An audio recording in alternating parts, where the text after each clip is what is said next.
Today's guest is Ben Bese. Ben is from Australia. I can't tell you the name of the actual town. Ben is a blue belt in Brazilian Jiu Jitsu, and he feels more like a high level purple belt if you train with him. Ben is a former semi professional Australian rules football player, if I got that right. Ben sat down with us and told us a little bit about what it was like growing up in Australia, what the differences have been since moving here to America. He explained why it's okay to call him a good cunt if you're his friend, and a bunch of other cool stuff. Ben was kind enough to invite me to do a mobility session with him, and he's got some really interesting information and techniques on how to train mobility and strengthen joints.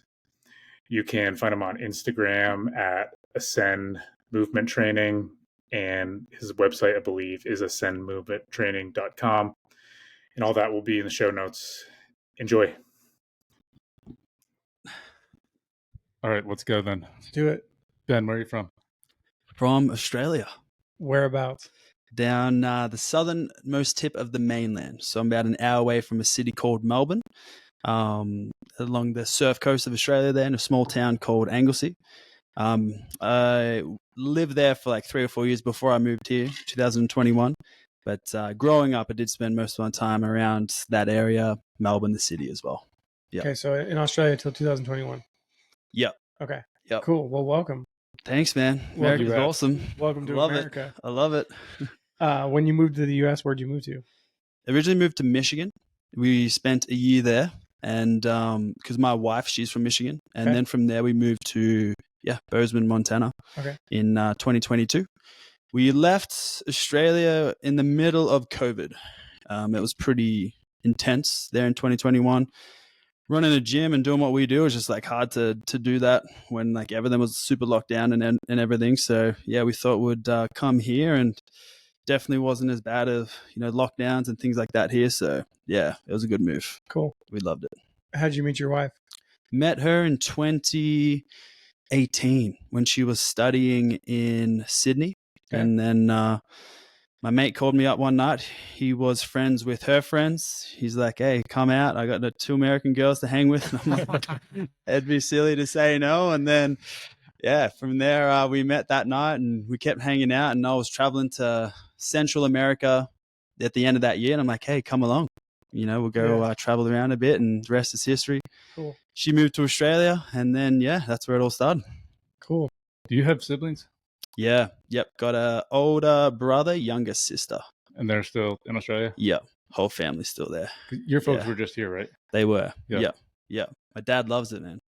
Dad absolutely loves America. He loves the patriotism here, loves the rodeos, loves the the mountains, man. He's like, hey, he goes to my mom, he goes, we should move here. Yeah. And I'm like, do it. That'd be cool. My mom would never though. She couldn't. But yeah, they loved it. It was an awesome trip. Is that their first time? My mom's second time, my dad's first time.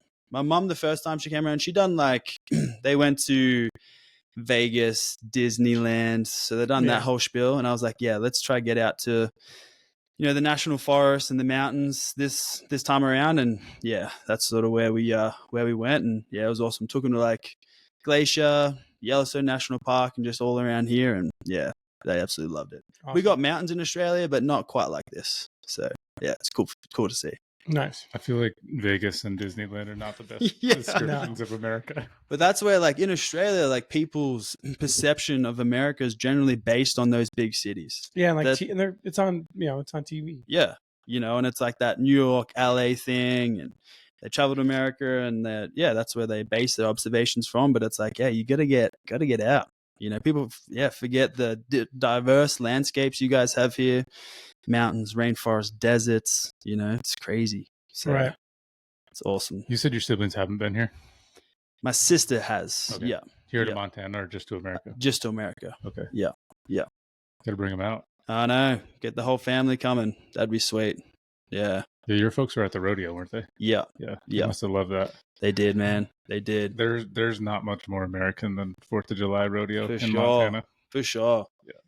That's to see the patriotism's cool.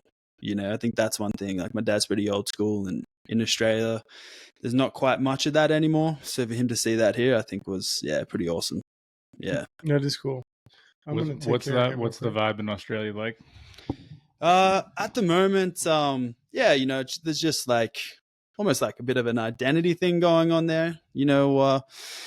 There is, people uncertain about the future of, the country and sort of where it's headed in terms of like, the country itself and, the previous owners of the land and, being part of the Commonwealth. And we have Australia Day, but it's a bit, divisive because that's when, the English came and settled sort of thing. So there's a bit of that going on, but hopefully the country will work through it and should be sweet.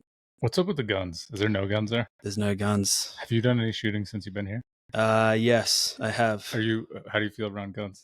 Do they freak you out? Or I love them. Yeah. I think it's great. I think it's in, that's one thing that Australians don't understand as well, is the whole guns thing. Because they think, like literally my wife and I, we're at a pub in Australia and everyone gets talking and, people ask us a question. So like, what do you think about guns?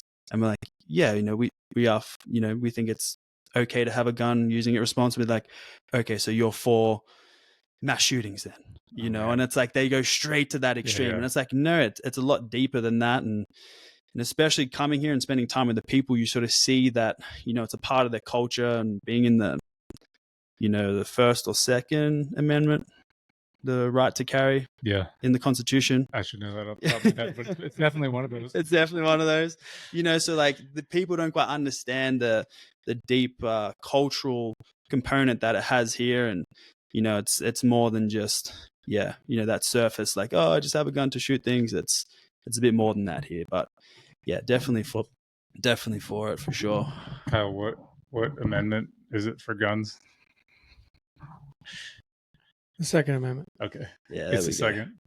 I might have to do my citizenship test soon, so I need to study that. Me too. Been here my whole life. You were talking about like there's like kind of an identity crisis going on with Australia. Yeah, a little bit. Yep.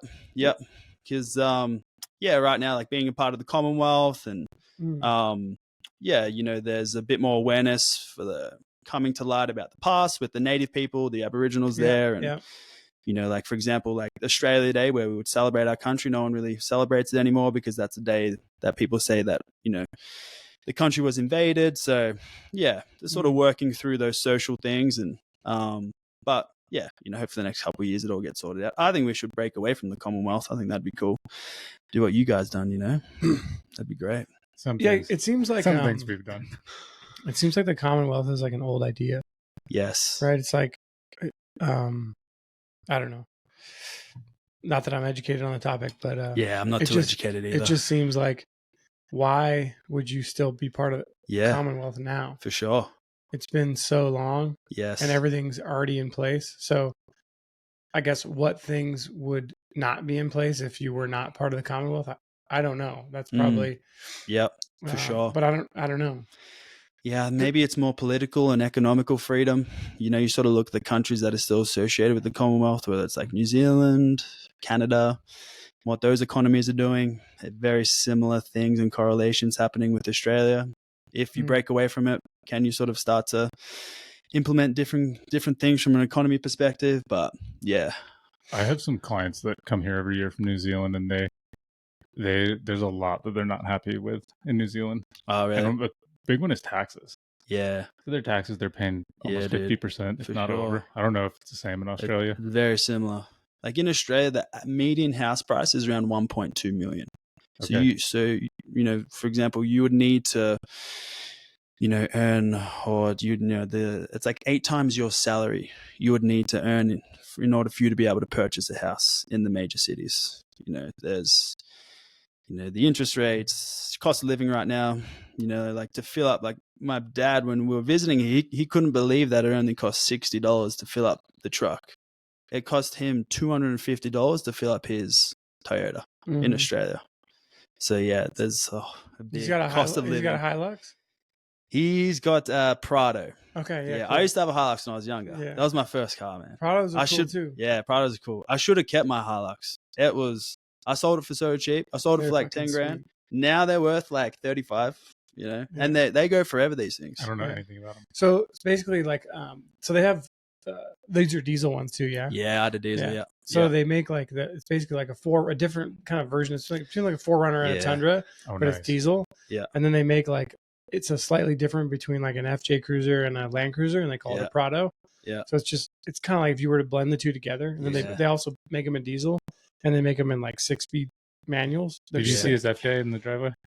Yeah, I did, but I didn't have a good look. I'll have to have a look later. When we leave, But yeah, so anyway, Prados are sick. Yeah. Now the Toyotas, they're good cars. I mean, in Australia, the old, advertisement commercials would be like the unbreakable Toyota. And it's like guys like I think there's actually a guy on YouTube who literally tried to break it, and he like stacked mason blocks in the back part of the ute. It's a funny video. Yeah, driving over anything, and still runs. Yeah. What have you ever heard of a Fort Runner?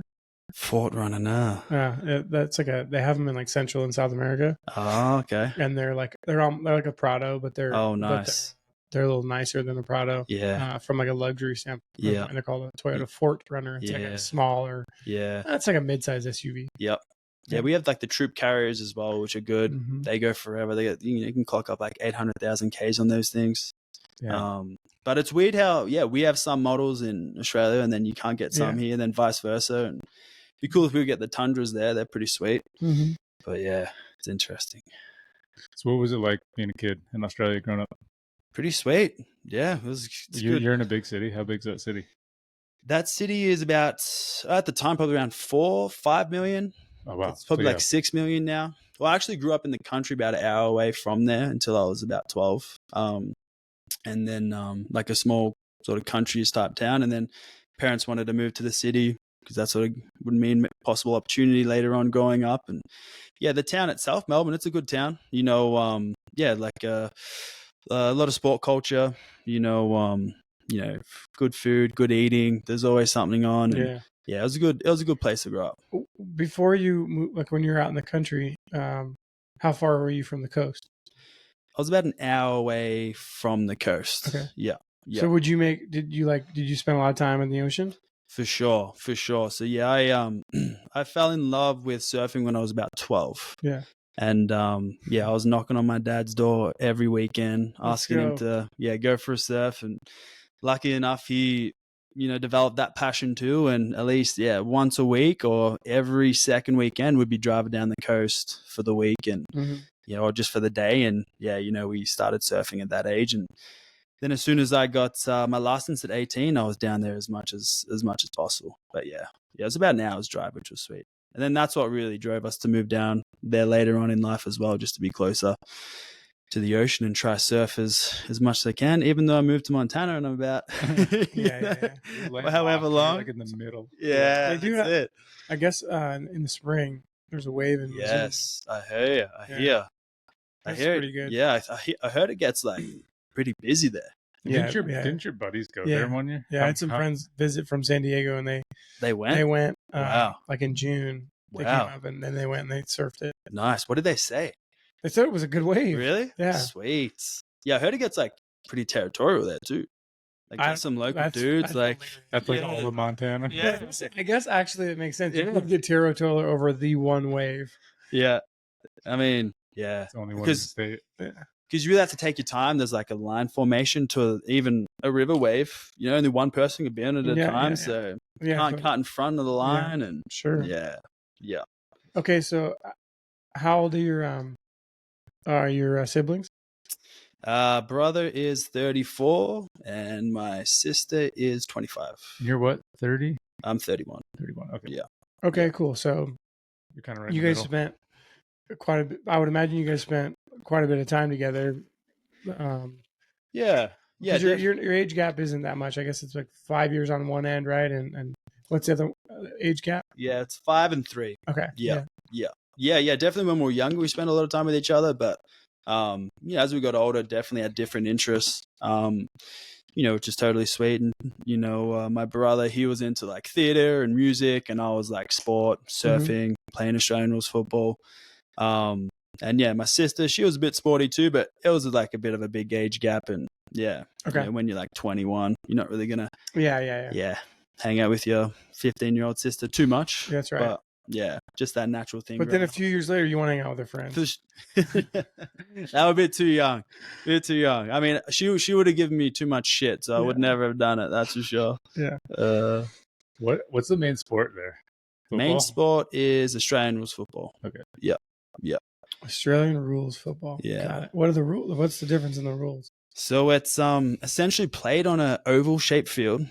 I got a video I can show you guys later. But oval shaped field. The field's probably about 5 or 6 times the size of an NFL field, and it's full contact. There's no padding, and you essentially have to score a goal down each end. It's 360 degrees. It's like constant play.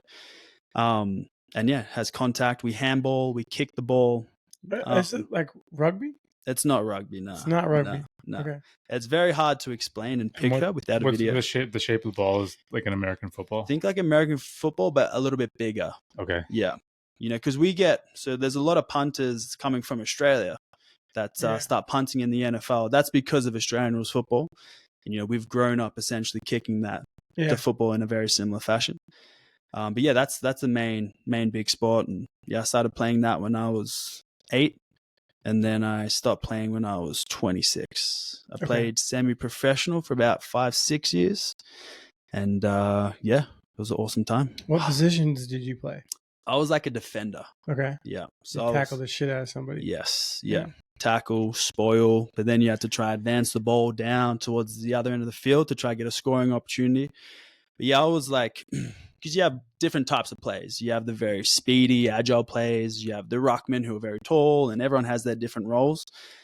My role was sort of like to try and get what we say in and under, where it's like you're trying to get the ball from the bottom of the pack. So that means you have to go in and be as physical as you can, and then try get the ball out, for example, or lay hard tackles and things like that. So you're just fucking dudes up. Trying, yeah. That's where I developed my love for, body on body contact. Combat sports. But it took its toll. That's when you begin to love touching men. Yeah, well, that did sound bad. Body to body contact with men. Yeah. What does the goal look like? Is it like an NFL end zone? Is it like a soccer goal? You have 4 posts. Okay. The post on each end is a small post, and it's probably like 15 foot tall. Okay. Then you have the middle post, which may be 25 feet tall. Okay. You have to try to score it through the. So you have to carry the ball through? No, you have to kick it through. Okay. Oh, wow. Yeah. It's very complex to understand while talking about it descriptively, but I can show you guys a video. It really makes a lot of sense. Cool. But sounds fun. It's a beautiful sport. Yeah, it's a great sport. The guys, it's a mix of like endurance, speed. How long does a game last, I guess? Game lasts, so you have four 25 to 30 minute quarters. Okay. Yeah. Got it. Very free flowing, which is good to watch. Not a stop start. Not as many commercial breaks. Not as many commercial breaks. Right. Yeah, I went to Michigan. It was my wife's. She's from there, and when we lived there, we went to watch a college game. Mm-hmm. Man, that took forever, that game. Yeah. There's so many breaks. Like 3 hours. I was like, geez. Yeah. Yeah. But it was a spectacle, though. The amount of people you guys get at these college games is crazy. Yeah. Yeah, they're bigger than the NFL games. 100,000 people every week to these games. Yeah, that's why they get paid now. Yeah. Yeah. I mean, we get 100,000 people like 2 or 3 games a year. Mm-hmm. That's it. Like the semifinals, finals. Yeah. Yeah. Yeah, a lot of the college stadiums are bigger than the NFL stadiums. Yes. Substantially. Yeah. Like the facilities in Georgia, like the strength conditioning facility there and the locker rooms are like elite. Have you gone to any Bobcat games or no? I haven't. Yeah, they're fun. It's like fun because you'll know half the people there. Yeah. Yeah, it'd be cool to go to. Yeah. I respect the sport of NFL for sure. Yeah. It's like what I enjoy about it is just there's so many different body types. Mm. You can have like very lean, athletic wide receivers to the big, like offensive linemen, know? And just like pure physical talent. Yeah. What other guys are usually coming into the NFL from Australia in that league, other than kickers? There's been a few like rugby guys. Okay. So rugby would probably be like the second most popular sport in Australia. There's different types of rugby, but yeah, for the most part, the main style of rugby, there's been 2 or 3 guys, like a guy named Jared Hayne came across and tried out for San Francisco, I think like 6 years ago as a running back. I think, yeah, it was just very hard to break through. There was another guy, he's a offensive lineman for Philadelphia. He played rugby in Sydney, Australia, and yeah, he's still there now. He done really well. Mailata, I think his name is. Okay. But he's huge, man. 6'6", so he really fitted the position quite well. But the kickers are the most popular position that people come across to, because it's just such a natural kicking style for us. Transfers so well to that position as a punter. Yeah. You guys drop kick it. Drop kick? Like you drop the ball and then kick it. The rugby guys do. We don't. Okay. Yeah. We do. It's the exact same motion as what the guys would punt it with. Punting, Yeah. Yeah. But we'll make it spin. Mm-hmm. And then we'll also make it spin in multiple directions and try to bend it and curve it. Okay. Yeah. Cool. Dropkick Murphys. Yeah. I don't know what that is. The band. Oh. Come on. You know them? No idea. Dropkick Murphys. Yeah. Don't know them. They're an Irish band. I'm disappointed that neither you know. No. So you played Australian football. Yep. For long time. Yeah. Any other sports that you played? You surfed. I surfed, and that was pretty much it. Because I played at a semi-professional level for like 6 years. So I really invested a lot of time to try and make it pro, through my early 20s. So it was like 2 or 3 training sessions a day. You would be training with the team like 4 or 5 times a week. So really a lot of my time was invested in that. And that was one of the reasons why I did pull the pin on playing early, because I wanted to start to pursue, just start to surf more, just as a hobby, really. And start mountain biking more and, doing other things, because you can't get away on the weekend when you're playing sports type things. So yeah. I think at some point you got to make that call. Either I'm going to do this for sure pro, or I'm going to do something else. For sure. Because it's a little bit different, the structure in Australia. Because here it's like high school, college, and then that's it. Whereas like at university or college in Australia, there's sport, but it's just like participation. No one really plays sport at the universities there. It's more like you play for your local team. So it's like you play for like Bozeman, and imagine Belgrade had a football team. Mm-hmm. Then you guys would verse each other. And then from there it goes to like other teams within a state type thing. But you could be 18 and just play at like a state level, for example. And then some guys will then get drafted either when they're like 18, super young, into the professional leagues. You might be 22, and some guys even make it when they're like 25, 26 to professional teams. So there's no high school team? You are not a high school team, or no? It's not really that popular there, yeah. So, you can also play for like your local, club team. Yeah. Mm-hmm. Yeah. Like English soccer, football. Similar. Yeah. But yeah, as soon as I didn't think that I could, make it to that next level, and I decided to, slowly start to wean off it and do other things. But the thing there is like there's a lot of money in it. Like you could go play, so like the local teams, for example, guys, the average age would be 20 to 30. Like you could go to a local team and they'll be handing out like $1,000, $1,500, $2,000 checks each week, to guys who play. So a lot of the professional guys, when they drop down to the lower leagues, they'll then go play for these clubs and earn like a pretty good wicket afterwards. And I didn't really, because I wasn't that passionate anymore, I didn't really care too much about that. I'd rather, go surf on the weekend or something. Yeah. I was going to ask you before, so when you grew up in the country, so it's illegal to have a firearm in Australia? No, you can have a firearm. It's just you have to go through more of like a permit process, licensing process. You have to go to police station. You have to do a test. You definitely can't get the range of firearms that you can get here, but you can get just like a rifle. But the process to get it is a little bit longer. Like I have a lot of friends there who hunt with rifles in Australia and bow hunt. But it's definitely it's almost like it's harder to access now. The gun stores are sort of slowly shut down. It's hard to get ammunition. So I think they're trying to push towards completely banning it. But for the most part now, you can still get, you can still purchase a gun. Is there no hunting in New Zealand? Is that where it is? No, you can hunt there. A lot of people travel there. I don't know why I thought Australia or New Zealand there was no hunting. There's somewhere I'm thinking of. Definitely New Zealand. People. Yeah, they hunt there. Yeah. So your folks had guns growing up when you were young, or no? My dad had guns. He used to hunt a lot when he was younger. Yep.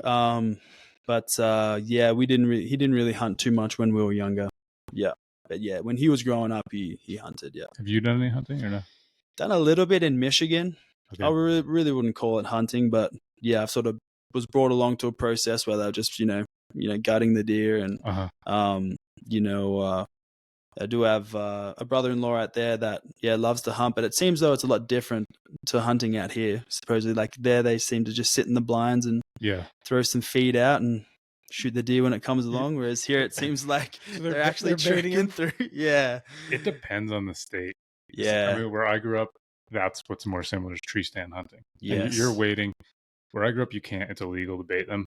But you can you can just put a stand and you just kind of pattern them, and you know where they're going to be coming. Yeah. There's certain states over you might drop some tasty corn on your way to your stand. There's plenty of guys that do that. They'll put a feed pile out. Oh, and they're not allowed to do that?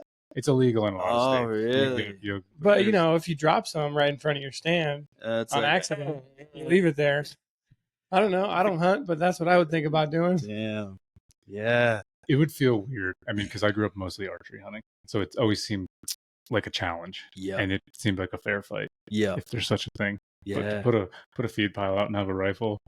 To me, like sitting in a stand for like 8 hours or however long. It's worse than if you're climbing mountains. I'd rather climb mountains. Yeah, me too. Yeah. And because mentally it's so hard to sit there. And you got to be quiet, I'm guessing, as well. Yeah. So now you can play some tunes or have a laugh, a couple of beers. There was times in our lives when we take some beers. It just depended on who you're hunting with and what your goals were. Right. Because there's the rut and there's the season when you're after big trophy animals, and there's the time when you're with your buddies and it's late in the season and you're just hanging out. Yeah. So you guys obviously hunt out here as well? Not yet. This year will be the first year I'll be hunting. Oh, nice. Here. Yeah. Nice. I've been trying to plan a lot for that. Yeah, it seems like the culture's big here. Yeah. Makes a lot of sense. The ability to acquire meat yourself and the quality of meat, but I heard it's definitely a process you have to respect. Like one of my clients, he's been hunting for 10 years now and still considers himself a bit of a novice, and he just shot his first elk like last year. Okay. It took him 9 years. Archery? I think rifle, yeah. But he does a mix of both. Mm-hmm. Yeah. Nice. So it's not easy. It's not easy. You got to work for it. But that's awesome though. It's, something that you got to respect about it for sure. Yeah. What were your parents like? What did they do growing up? What kind of people, what kind of personalities they have? Parents were they were awesome. They were very hardworking and work driven. Like they owned a furniture manufacturing business growing up. They really instilled like a strong work ethic into us. A lot of memories of dad working 7 days a week. My mom, same thing. She always jokes after she gave birth to my sister, she was back working 2 weeks later type thing. Mm-hmm. So just that sort of hard-nosed work mentality, which was good. And did they work together? They did work together. Okay. Yeah. Cool. Yeah. And very family orientated too, which was cool. Went on a lot of camping trips, when we were younger. So yeah, it was a great household to grow up in. What's it like camping in Australia? Because I think people maybe from Australia think oh shit, dude, you go camping, there's grizzly bears. It's well, there's a lot of shit in Australia that can kill you too. So what's that like camping out in the bush in Australia? It's only the snakes. Okay. Yeah. But at the same time, it's way worse here. That's what everyone says. They're like, oh, Australia, are you scared of the wildlife there? And I'm like, you guys have moose, grizzly, cougars, and whatever else that could essentially just hunt and kill you in the forest here. We have snakes, and that's about it. But they are pretty deadly, those snakes. What about, I guess depending on where you're at, you guys have Up like north, alligator, crocodile, what it came in. Up north, definitely in the Northern Territory, but that only really like makes up for like however much of a percentage of the country, maybe like 25%. Majority of the people camping will be on the outskirts, of the coastline. For us, it was further down south, so we were well away from any crocodiles, but definitely up north, crocodiles. You're going to encounter bigger spiders, and obviously the snake thing can get pretty bad. Like, there were definitely times when my brother was in the toilet, good old drop toilet at a campsite, and a brown snake comes crawling through. Everyone starts screaming. Someone gets a shovel, chops it off, But I would rather take a snake than a grizzly, for sure. Got it. So, like, besides snakes, like, what other animals were like where you guys would go camping? Well, if you can count flies, the flies are horrible there. Okay. Yeah. In the summer, flies and mosquitoes. No wonder you recommended crosscut, because the flies were horrible. They were horrible there too. Yeah. We were at Fairy Lake. They're bad 2 days ago. Yeah. We've never seen them that bad here. I'm not sure what's happening, but that's essentially what Australia is like in the summer when you go camping. The flies, the mozzies, they're gonna be out. The mozzies. And apart from that, that's pretty much it. I mean, you'll see like obviously some kangaroos, some very like placid wildlife, on the mainlands. Obviously, if you're close to water, you got to be careful of sharks. But that sort of depends where you are. Yeah. But generally, you're pretty sweet. The kangaroos, do they care about you? Do they want to be? Do they bother you, or they run off? When they're scared, they're what? It's a mix. I'm sure you guys have seen the video of the dude boxing the kangaroo. Yeah. So like they can get pretty vicious. They mess up a lot of dogs. Okay. So like a lot of dogs, like they'll drown dogs. They got big claws, so they'll claw into dogs. But generally, they are scared of you. But yeah, like we had one in our backyard. He's funny. His name was actually Ben too. He was tagged. His name was Ben, and he was huge. And you would like come out of the backyard, and he'd just be standing there eating some grass. And they can jump too, so he would jump over like a 7-foot fence. But generally they're pretty sweet. But there have been encounters where people had to. Did you guys fuck with them when you were kids? Oh nah, because when they stand up, so if they stand up on their tail, they'll mess you up. Like if they start digging their claws in, then they'll kick you. So Okay. So you guys weren't like, I don't know, fucking with them. I've wondered when I've seen that video of that guy boxing. I'm like, I would not mess with. I grew up around animals, and they're substantially stronger than humans. Yeah, for sure. That one wasn't too big. The one he boxed. Yeah, so he was sweet. He probably knew he sized it up. His dog was in danger, so he's like, I love my dog, might as well. But he's fucking squared up with him. He's squared up. He's shaped up, and so did the kangaroo. That's how. They were both fucking in the right stance. Man. That went so viral. All of my American mates sent me that shit. That was classic. But they get bigger than that. Like in the middle of Australia, big red kangaroos, like they'll stand up and they'll be like close to like 7.5 feet or something. Okay. Yeah, I'm not boxing that fucking thing. Nah, I'm out of here. No. Is there deer? Is there whitetail or stag or anything there? There's definitely deer. Yeah. Yep. Yeah. Do you know what kind of deer they are or no? Not sure exactly what kind of deer, but I knew there are a couple of different types of deer species there. I have a few friends that shot, one the last couple of years, and definitely a bit harder to find, I'm sure. But not many people hunt though. So sure the populations, are okay, but we should hunt kangaroo. They're great eating if you cook them well. Yeah, definitely. What can you compare them to? Like, what do they taste like? You have to. It's very lean. It's a very lean meat. They probably don't taste. You can't really compare it to beef. We only really had like moose here. Mm-hmm. Yeah, it's a bit hard to compare it, but if it's cooked well, it's good. Have you had elk or anything or no? Had elk, which was lovely. Had moose. One of my mates, he picked up a roadkill moose. He just got hit by a car, and he checked the meat. It wasn't spoiled. Got his other mate. They got lifted up into his truck. That tasted good. And then what else? An antelope. I had antelope the other day. That was great. Mm-hmm. I can believe how good that was. The antelope. I know the antelope and the mule deer. Really, a lot of deer. It depends on where they're shot, because there's really nice farmland with really good alfalfa, good hay. Yes. But if they get out on that sage grass, they just don't have very good nutrition, so they're kind of interesting. I hear that about the bears a bit here. Like the bears up north taste a bit different to the bears down here.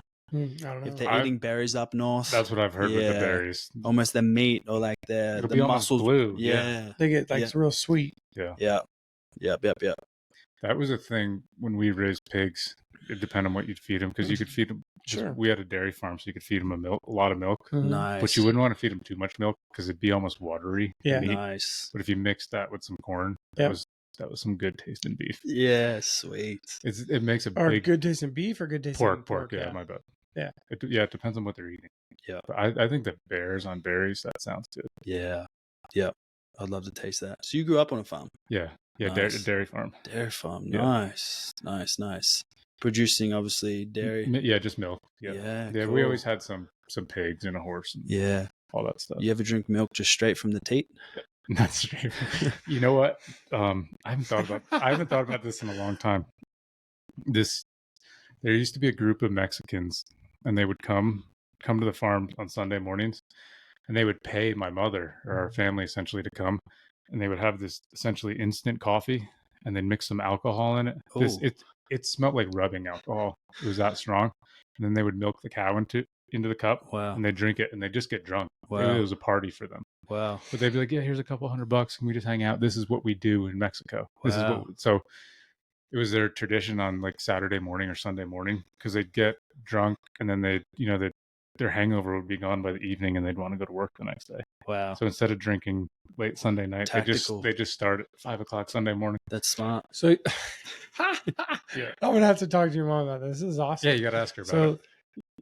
Some Mexican dudes come over to your house at 5 a.m. on a Saturday, Yep. and they're paying your mom to basically get fresh milk and put it into their alcohol. Yeah, they would milk the cow themselves. They would pull the milk right in the cup. And your mom's like, sure, man. One day, I remember this. We were teenagers. Me and my buddy Brendan. We were hungover so bad because we were out partying the night before, and we're just like, I think I was throwing up. It was bad. And these guys show up. They're like, hey, yeah, we're here to, and we're so hungover. They're like, you want some? We're like, yes. And they it was perfect. We were in great shape. 30 minutes later. That's classic. Remember what they called it? I don't, but I got to talk to my mother because I can find out. Have you guys had raw milk? Yeah, we used to sell it on my farm. Really? It's I found someone here. I need to get some. Yeah, you should try it. It's good. Yeah, Makes a lot of sense. I mean, that a lot of guys just come to the farm and buy it that were into bodybuilding. Oh yeah, because there's so many calories. Yes, so much protein. Yes, because I think a gallon of, and whole milk is different when you buy it at the store, but I think it's over 3,000 calories a gallon of whole milk. Nice.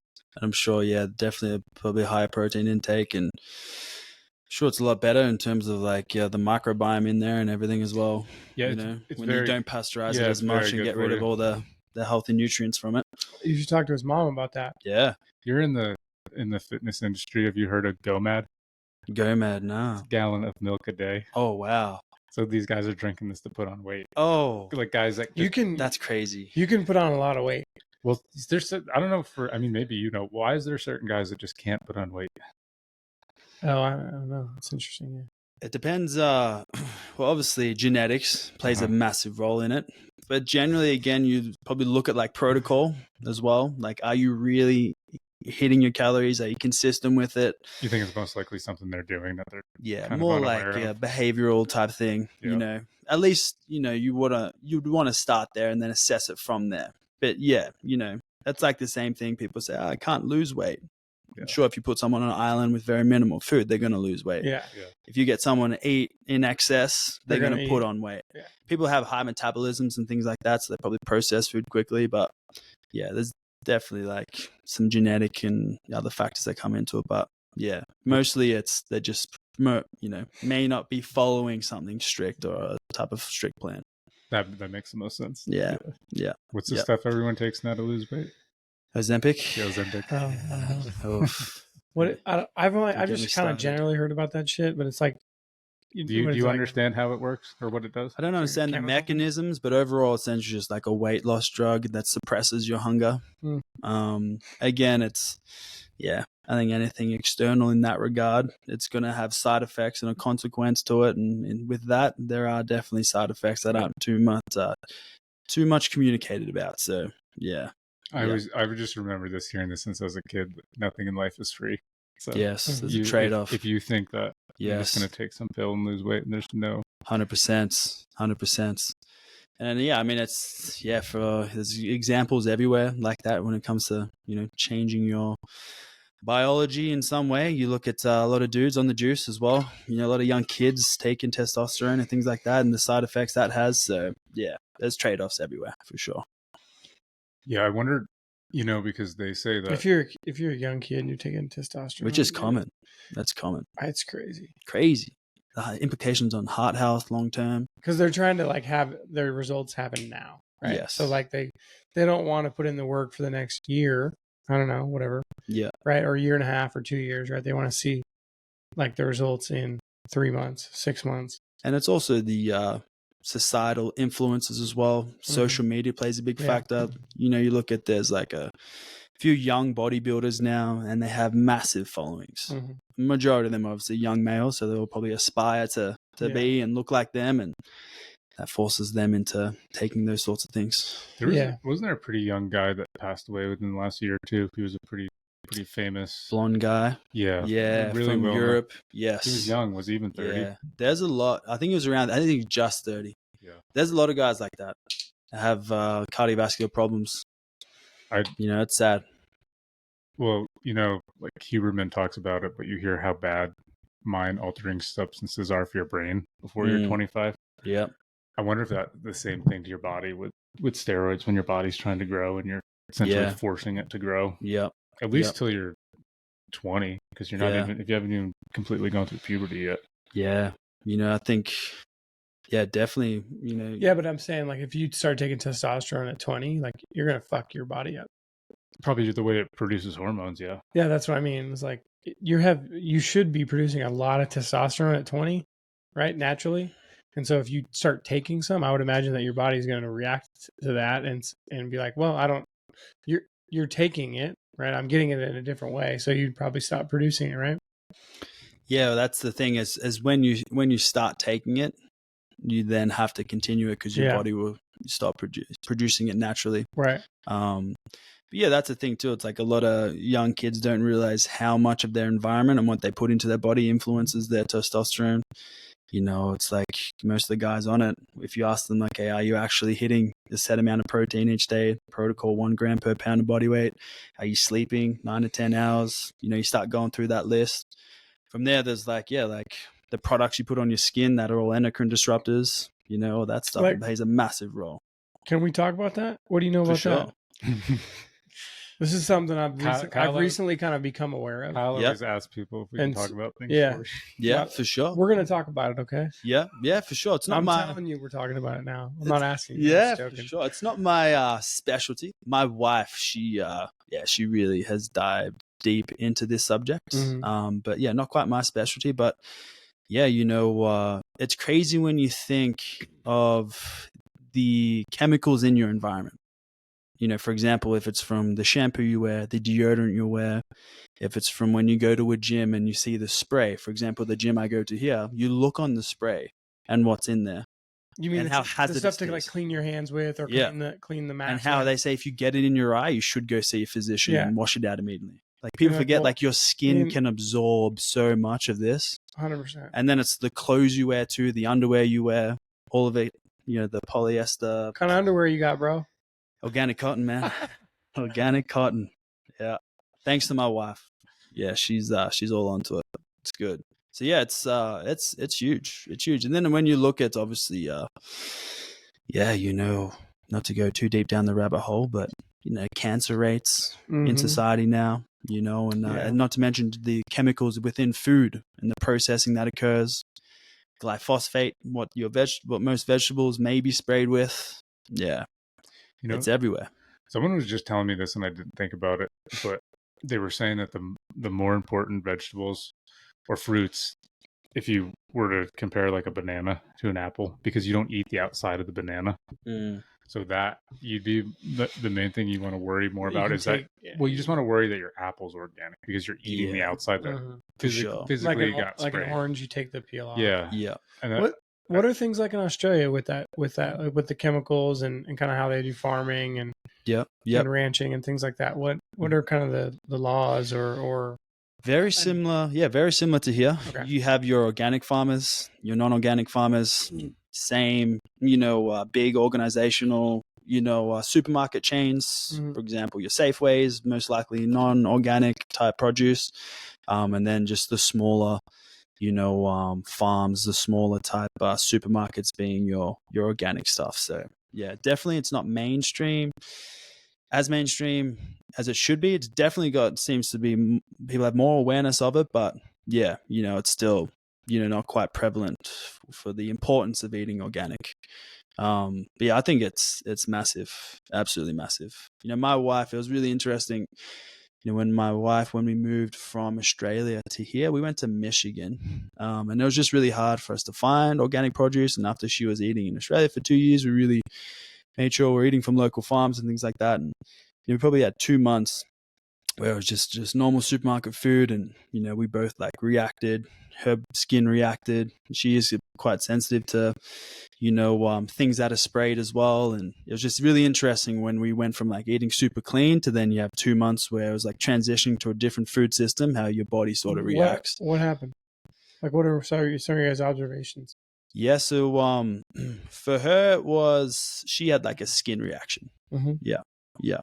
She's getting rashes and stuff. Yeah. And that's actually when we moved in 2021. Then obviously that occurred about 2 or 3 months whilst we moved here, and then we actually came to visit Bozeman for the first time. And when she was here, when we were eating from the co-op here, and she was swimming in the rivers, it was crazy. Her skin cleared up within a matter of 2 weeks, and that's when I think she fell in love with the place as well. Yeah, it's funny you said. I have a buddy who's Brazilian, and when he moved to the U.S., he's like, dude, I gained 15 or 20 pounds, and he's like, I was eating the same things for sure, but he's like, I wasn't eating the same things. Yeah, for sure. He's like, I'm eating chicken, but it's not. He's like, a chicken in Brazil looks very different than a chicken in the United States. 100%. Yeah, and I remember that too. When I first went to South America, I would order an entree, right? Yeah, and they would put a full chicken on the plate, and I'm like, first off, how does a full chicken even fit on this plate? Yeah. Because the chickens in the U.S., they're obviously all pumped up with stuff, right? Yes, 100%. And they're 4 times the size of an actual for sure regular chicken. 100%. Yeah, when you look at the ingredients list on the same product, whether it's produced in the U.S. or somewhere like Europe, you see there's just a whole bunch of extra ingredients in that U.S. product, for example. And it's along with that, whether it's a packaged good, it's the same thing with what they're pumping into certain types of meat, and the wheat thing's a good example. And people, you hear them going to Europe or going to Italy, they've been eating pasta, drinking wine. It's they feel good, they didn't put on weight, and they've been eating these supposedly high, and they have no skin rash or anything like that. You do the same here, and it's a lot different. And in Australia too, exact same. Yeah Interesting. Yeah. So what were you, so let's back up. Before you came to the US, you met your wife, you said in 2016? 2018. 2018. Okay. So you met her in 2018, and what were you doing for work then? Yeah. So I started as a personal trainer. Okay. In 2014. Okay. Well, to really strip it back. Let's go back. So I was 17, and at the time I was in year 11. Okay. In secondary school in Australia. Yep. I didn't like school. It just didn't agree with me, that whole structure. I was a high energy kid. I was that guy in the classroom just looking out the window, waiting to wrestle someone at lunch, play down ball, just do something stupid. Wrestle someone hey, you want to wrestle? Fucking lunch is in 15 minutes. Literally, we used to have it was wrestle matches, everyone gather around and be soccer matches turn into rugby brawls. Yeah. Lunchtimes are awesome. I used to live for lunchtimes, but obviously that wasn't good academically when a kid has that type of focus. So for me, I dropped out of school a year early, and then I started carpentry apprenticeship, which was awesome for me at the time. I loved that form of physical labor. I enjoyed the technical component to building then too.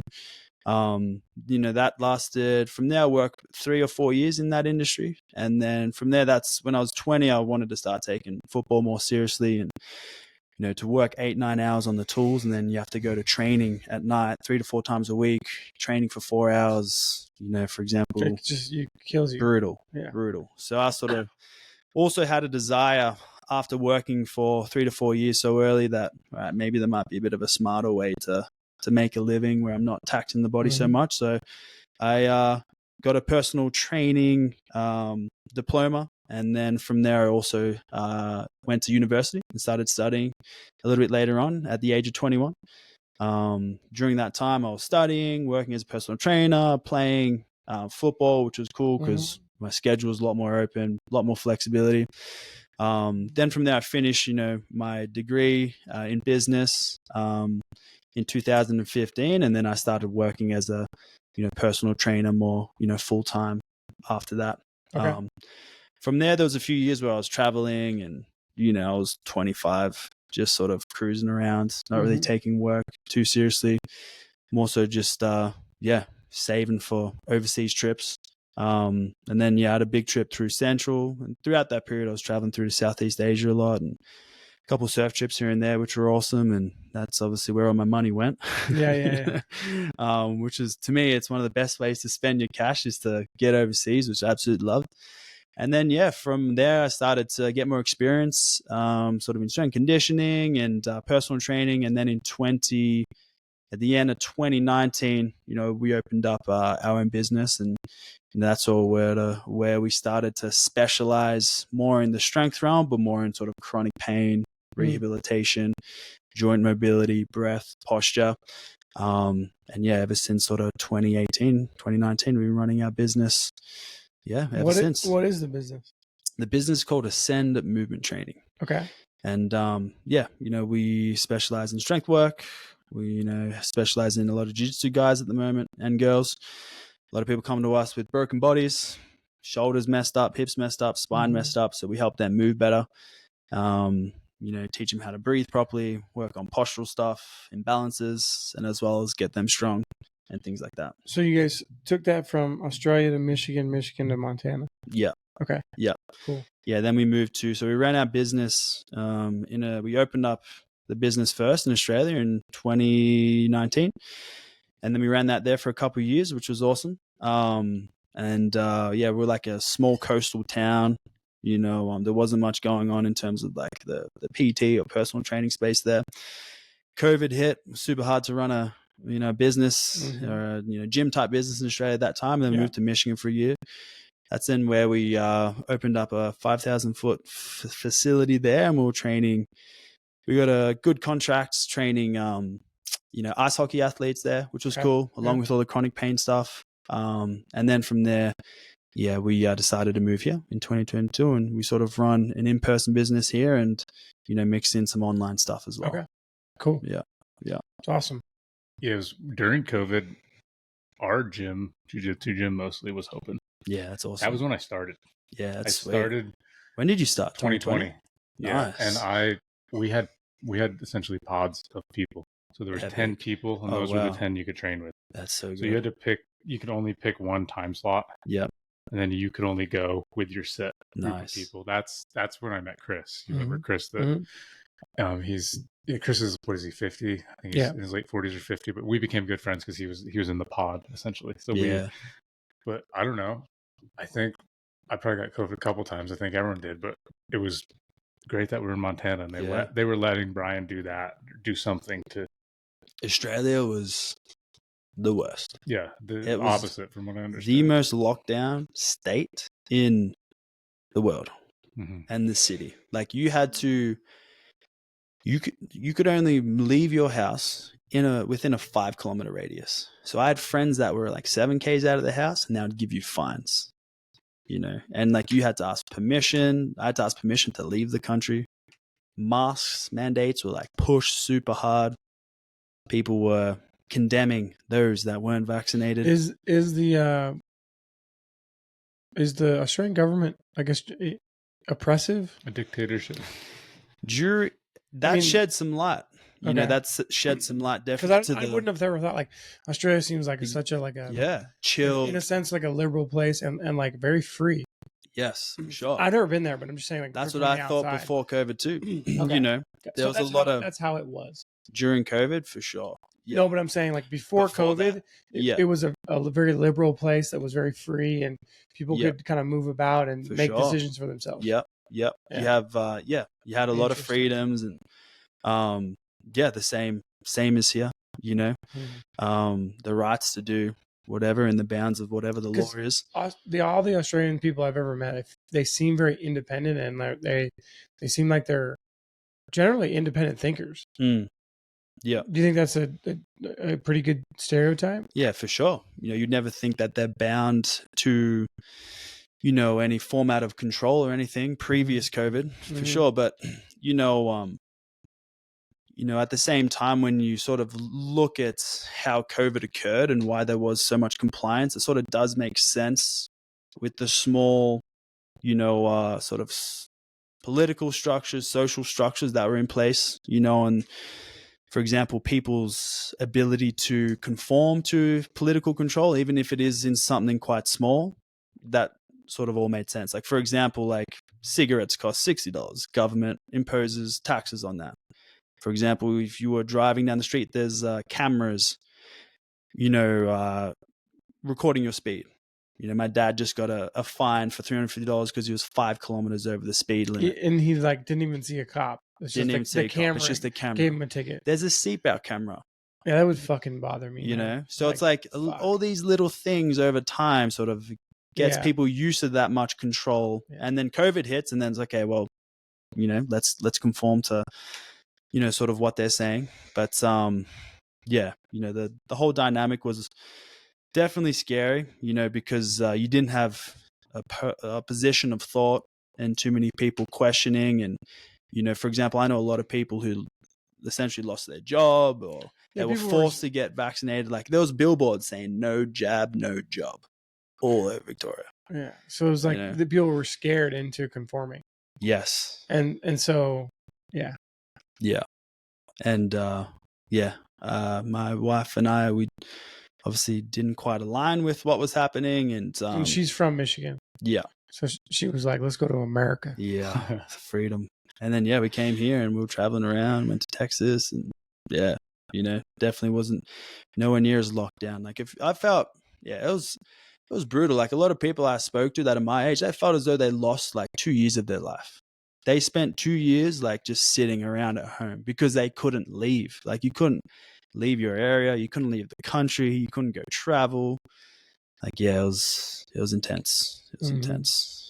Yeah, that can send your life on a whole new path. For sure. I mean, there's a bunch of doing this. Yeah, there's a bunch of like the kids that were, you know, and I guess it depends on like. I guess whether you're in middle school or high school or college, you know, that 18 months or 2 years. Like the graduations. Yeah, there's a lot of things, right? Because a lot of times, like, let's just say sports, right? Like, sports were super important to me growing up.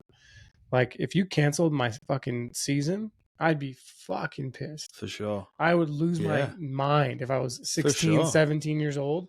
That was like the most important thing to me. Yeah. And you cancel the season, I would lose it. Graduations, proms, I'm sure. Yeah. All got pushed back. People's first year of university would have been thrown out. Mm-hmm. Imagine like, you're a young athlete trying to make it pro and that's that one draft year. And Yeah, so there's all kinds of things like that, right? Sports is one example of it, but there's a lot of things that they lost out on. Yep. And so they didn't have those experiences. Yep. Definitely. For those in Australia, it was like 3 years. Yeah. Yeah, that sucks. You guys didn't really get Montana was like 3 months. Yeah, it was like 3 weeks. It was literally. That's it was great. like it literally was. I don't think it was more than a few months. It was like we locked down, and then they were like, "All right, you know what? Open the bars up." That's sweet. What was interesting during that period is the increase in participation in things like surfing, mountain biking. Mm-hmm. Like there was like a 2,000% increase in surfing. Like people were buying surfboards because the government was handing out all this cash too. And you got nothing to do. They won't let you go to work because I remember surfing during that period, and I was like, the first couple of weeks it was like, sweet, it's empty. And then all of a sudden it was because no one was working either. It was so busy. And same with mountain biking too. Like you couldn't buy a mountain bike because everyone was out there. on the trails. Yeah. Classic. I waited 9 months for one. A mountain bike? I bought a mountain bike and I waited 9 months for it. Wow. I think he's got, what kind of bike do you have? I have a just a specialized stunt jumper. Yeah, like the same one. Yeah, nice. I thought you guys had the same. Yeah, so I bought a bike in 2020 and I literally had to wait 9 months for it. Yeah. So, Damn. but whatever, like that. The bike. None of the bike shops had any bikes. Yeah. They were all sold out, and then all the manufacturers didn't have any bikes either. Yeah. Yes, like Kyle said, it was maybe 2 or 3 months when stuff was just a little bit weird here with COVID. Mm-hmm. But I don't know how many times we went, 2 or 3 times that year in Big Timber. Yeah. They had the Big Timber. It's like an hour and 15 minutes east. They had the Big Timber Rodeo on Wednesdays, and we'd go there. And this was 2020. Mm-hmm. And you would think COVID did not happen. Nobody cared. There was not a mask.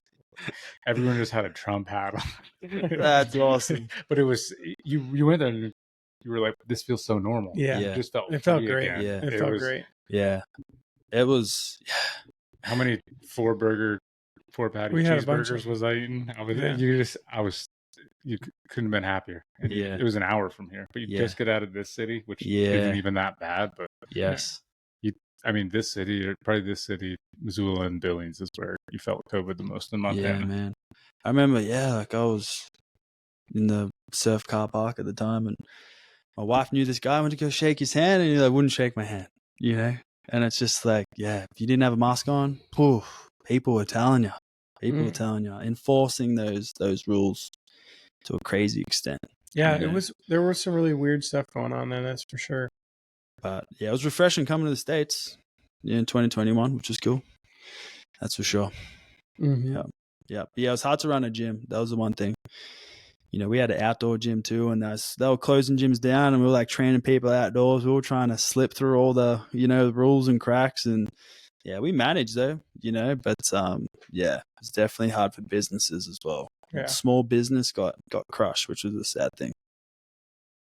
Yeah, it's interesting, right? Some small businesses got crushed, and then some small businesses killed it, right? So, like, if you owned a bike shop, right, like you sold all your bikes for sure, and then like you sold all your gear, right? So, like, I have a friend who owns a running store, and so everybody was buying running shoes outdoors, and dude, like for a few months my understanding is that for a few months they struggled, and then then they killed it for like a really long time because just people were buying shoes. Nice.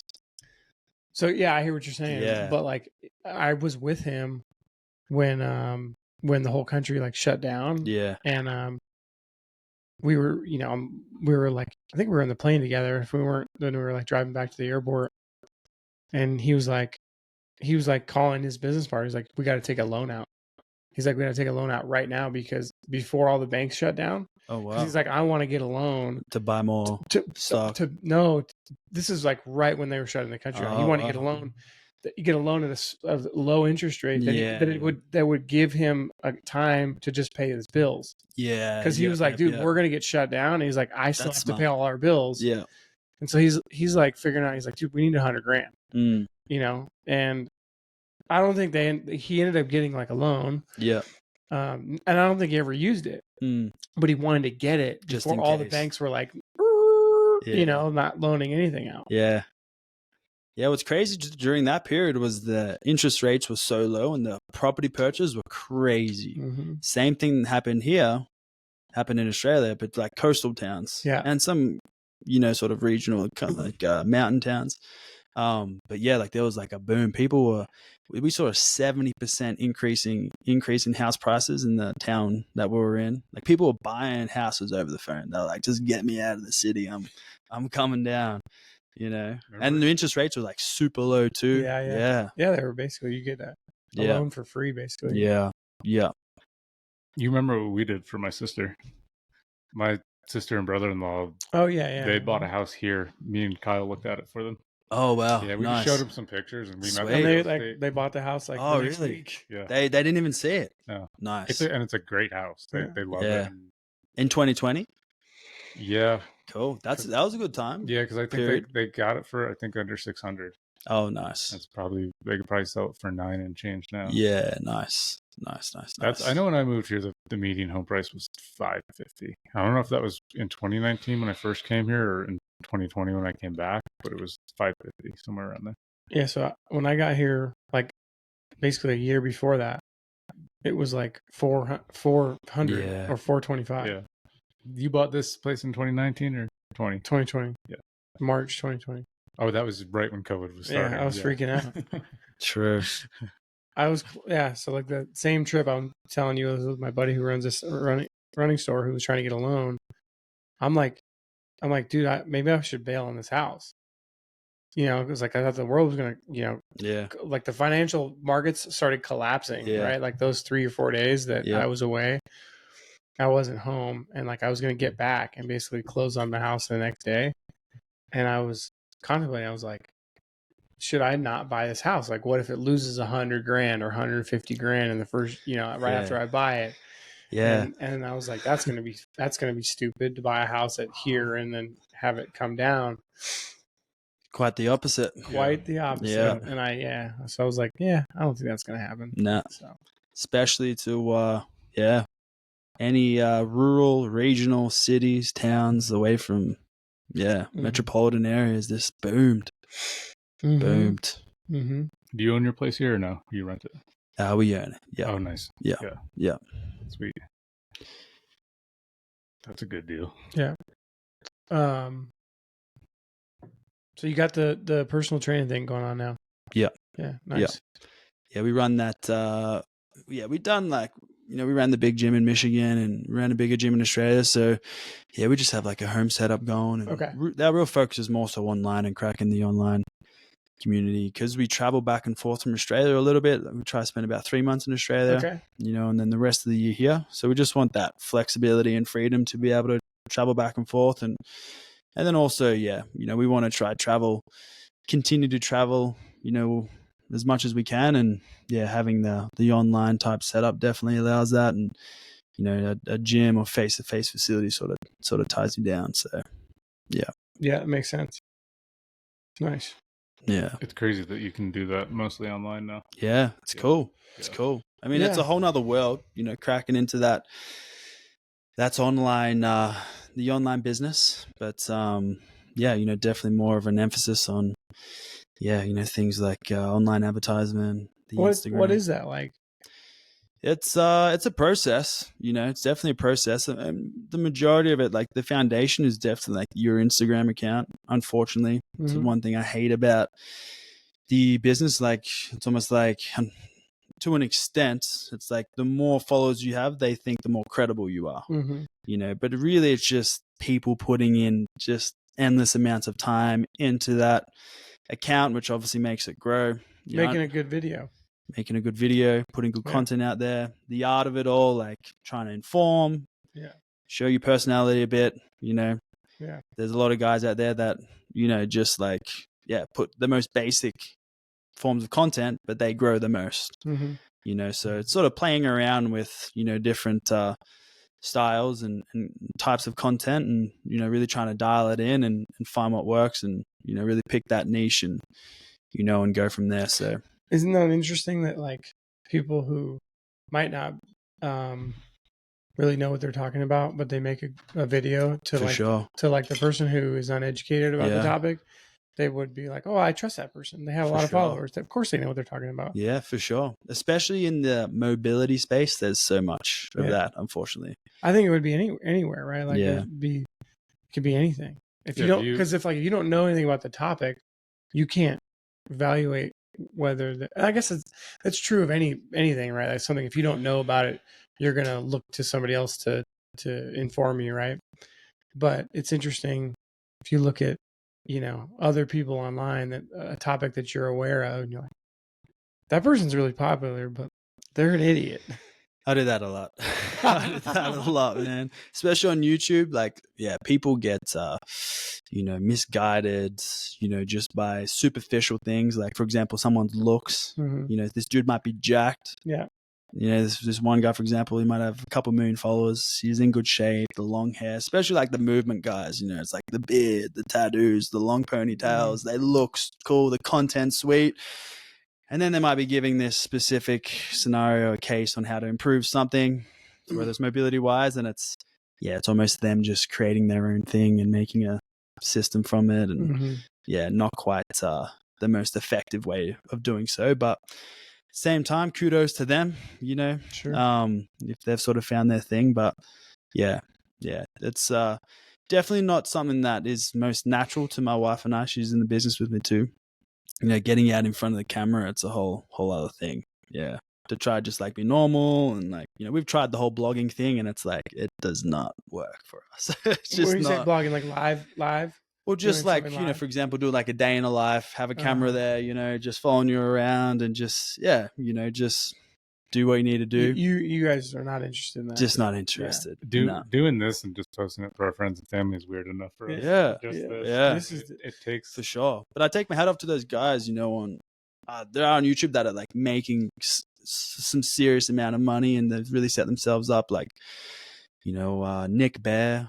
Yep. Or Bar. Yep. He's got his supplement company, but he was just videos for like 4 or 5 years every day in the life stuff, training videos. So it is hard work, and the guys who have succeeded obviously put in that work, but definitely to have some natural ability to want to be in front of the camera as well. Right. And then hopefully when you get to some point, you can pay somebody else to. For sure. Which a lot of those guys, obviously, I think they are at now, where they get people to edit their videos and things like that, for sure. Yeah. That's the sad reality of any business. If you could be so great at it, but if you don't know how to market and brand yourself, for sure, no one can find you. 100%. It doesn't matter. And if that's your specialty is marketing and branding, your business can be below par or average, but everyone finds you, everyone follows you, and you're now credible. Yes, 100%. 100%. I mean, like, I guess Liver King was a great example of that. For sure. Because he was just on all kinds of juice, but he knew he built this character and it became very popular. Unfortunately, people like that.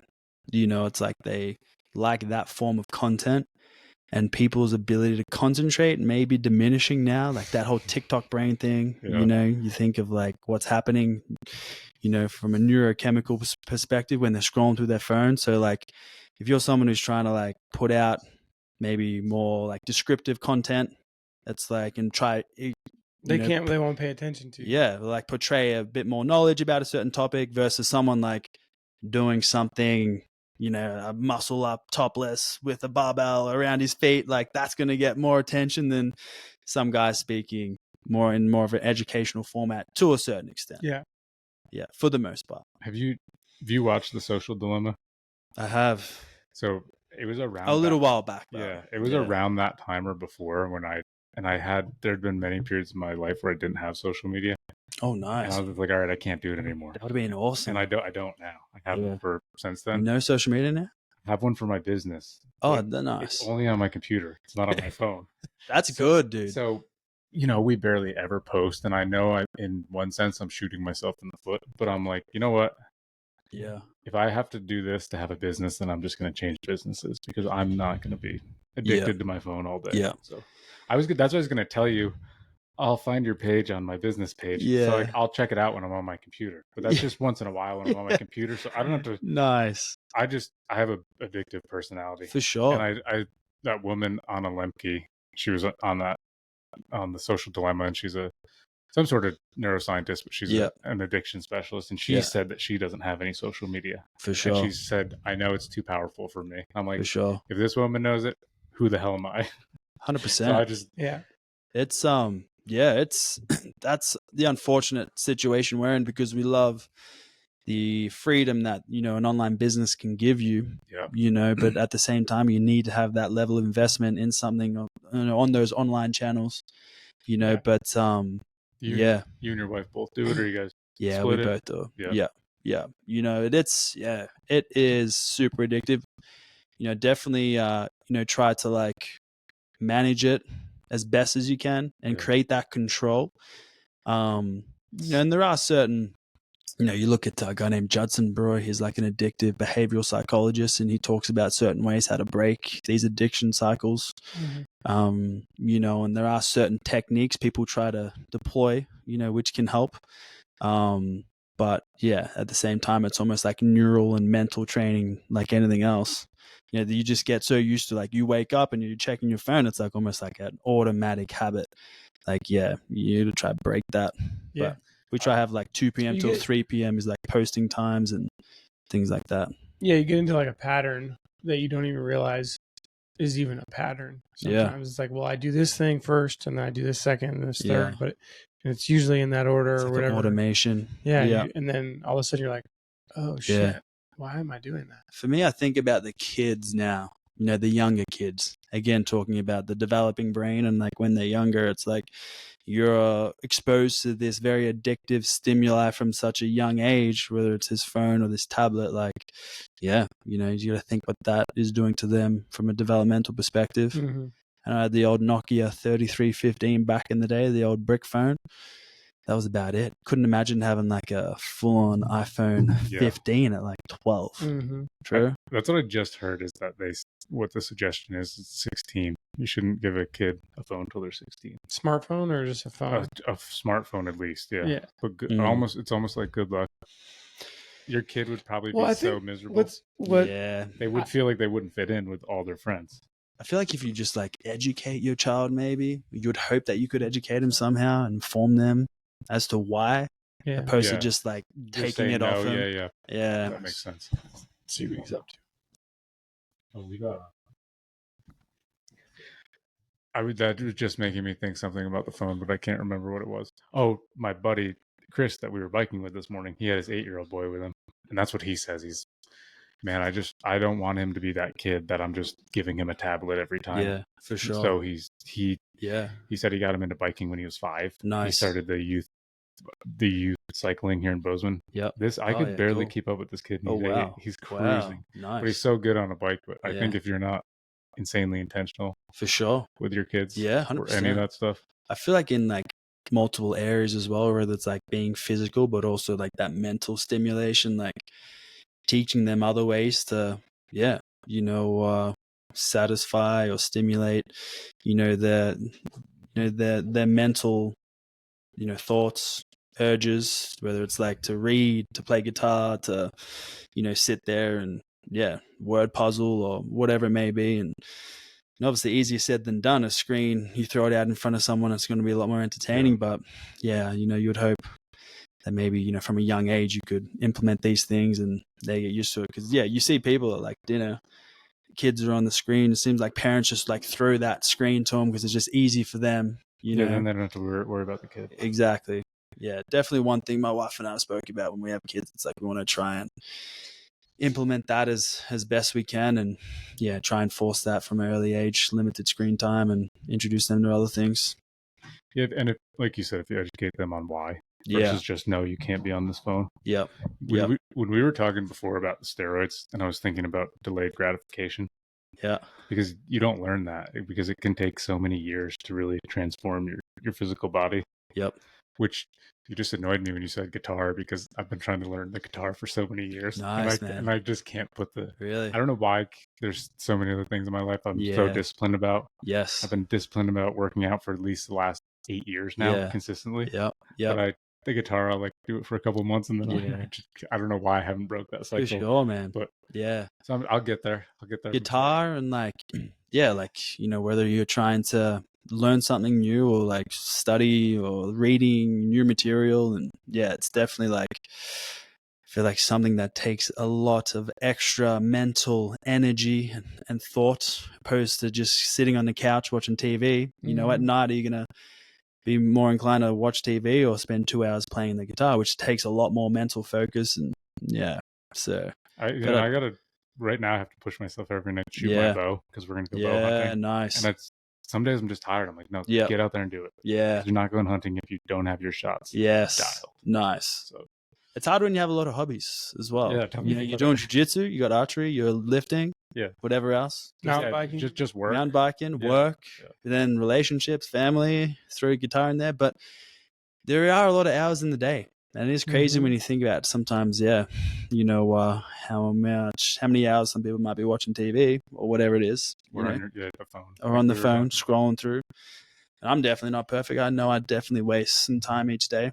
For sure. I have my guitar there, and yeah, same thing. I have periods where I'll play guitar a lot. I used to play a lot when I was younger, and when I was in high school, played classical, and I didn't touch it for a while, and now I started to pick it back up again. And yeah, I have periods where I play for like 3 months. I'll like get addicted to a song and trying to like really nail that song, and I put it down, busy.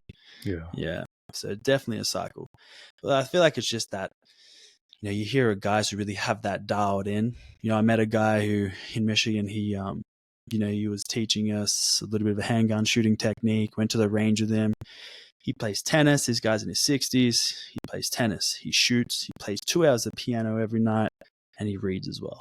That's a lot. And that's probably like 15, 20, 30 years of that, just mentally drilled, into him over time. So I feel like it's something that takes time to build.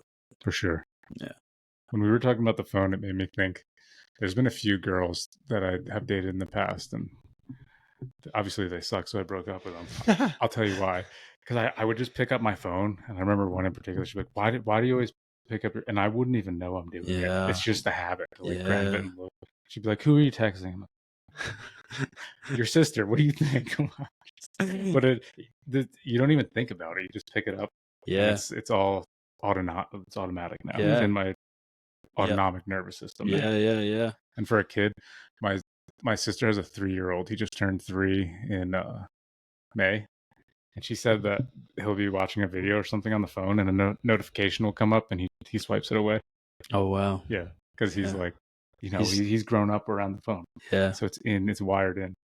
It's like, especially he swipes it away. When the badge comes across your screen, he swipes it off the screen. Why? So it's because it's interrupting what he's watching on the screen. Oh, shit. If somebody texts you and you're watching a video and you'll swipe it away. Yeah. So you swipe that notification, but he's 3 years old and he just. Especially the content out there now, like that short video style content, where it's like, insanely bad for your and then you're just like, boom, boom. You can see 50 videos in the space of like 10 minutes. And then, like what that does to your attention span. And I have I know some people that say that to me is I don't have the attention span for a 2-hour podcast. That's sad, man. I know. And to me, that's crazy. The thing is, but I can sit on the fucking couch for 3 hours and watch Netflix. Come on. Or just scroll through TikTok. Yeah. But from what I understand, with reading a book or listening to a podcast, you are strengthening your attention span. For sure. Because you're teaching your brain for sure focus on this for 45 minutes straight. Yeah, 100%. It's trained. So whether you train yourself to 100%. Playing guitar, being out on the mountain as well, whether it's trail running, mountain biking, away from that phone. Yeah. Yeah, I think that there's something to that. Like if you do like let's just say like you do any type of sport for endurance, right? When you first start, you're like, maybe let's say you go for 30 minutes. Yeah. And then the next time you go out, you go there for 35. For sure. And then 38. And then 42, right? Yeah. And then 6 months later, you go for fucking an hour and a half. Yeah. And you're like, I feel great. Yep. But it's just, it's every single day or every other day you go do it. Yep. Especially being in nature too. I feel like a lot of stimuli can come from your surroundings, and you're constantly scanning the environment, and not to mention just being out in nature is obviously healthy. But whenever people run with like headphones, I never quite understood that. I mean, I understand why, but I just feel like there's just so many benefits to do it without. I just started taking a couple of classes recently, and like to sit in a class for 8 hours is very difficult, right? And I think it's unnatural. Nice. But it's the same thing of like, by the time the class was over, I was like, oh, I can do this. Yeah. Right? But the first day I'm like, oh my God, dude, are you kidding me? Yeah. And so even just in a handful of days, you can improve for sure significantly. I feel like there's like things that can naturally bring you into like a state of flow, and things that you sort of have to train. For example, running for me, I was doing a lot of endurance running 2019 to like 2022, and to really like try find that runner's high, that runner's flow, like took a lot of like practice. It probably took me like 2 years, until I was running like 20-30K consistently and comfortably, whereas something like jiu-jitsu and surfing, I feel like that just brings you into that deep state of concentration, like straight away and naturally, playing around with both, I'm sure is beneficial, but obviously I don't know the neuroscience at depth, but yeah, I'm sure both are definitely beneficial I don't to know implement. if you've noticed this, but I'll talk with buddies a lot that train that feeling driving home sometimes after a long session of rolling, and you're almost high as fuck. For sure, man. You just feel good. I'm like, yeah, dude. calling my mom and asking how she's doing. Yeah. I'm just feeling like, hey, mom, how you been? For She's sure. like, what are you up to? I'm like, I'm just leaving class. I don't know why I'm feeling. I'm like, I'm all happy now. Yeah, it's all your fucking endorphins or a bit of adrenaline pumping too. You just survived not getting fucking jerked out. And, your arm broken. The endorphins are flowing. Yeah, it's good. I don't know. Do you listen to much Huberman or no? I used to. I do listen to some of his stuff. I got to take him in bits and pieces because it's a lot. But that was one thing that one of my favorite episodes of his is on dopamine. Oh, nice. And the listening to music when you're working out, he really says you shouldn't do it a lot. Yeah, and you're essentially stimulating too many things at once. Yeah, that makes sense. Because you're getting that high from working out. Yeah, you're getting that high from your favorite music. Yep.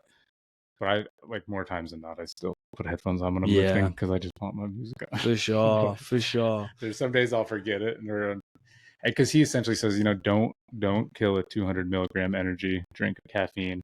Put your favorite music on and go lift, and then wonder why five months later you're not getting anything from it because you're just burning out your dopamine receptors. Oh, interesting. Because you're getting this huge hit of caffeine. Yeah. This hit from your music, this hit from your workout.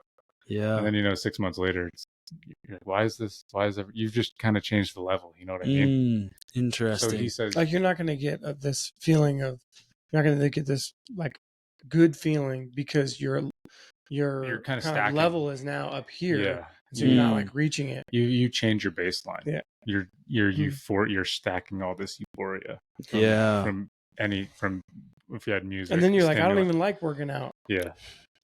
That's interesting. Yeah. Yeah. It's annoying though, because I love my workout playlist when I'm lifting. It gets me fired up. I feel like that's such an area NWA. Hey.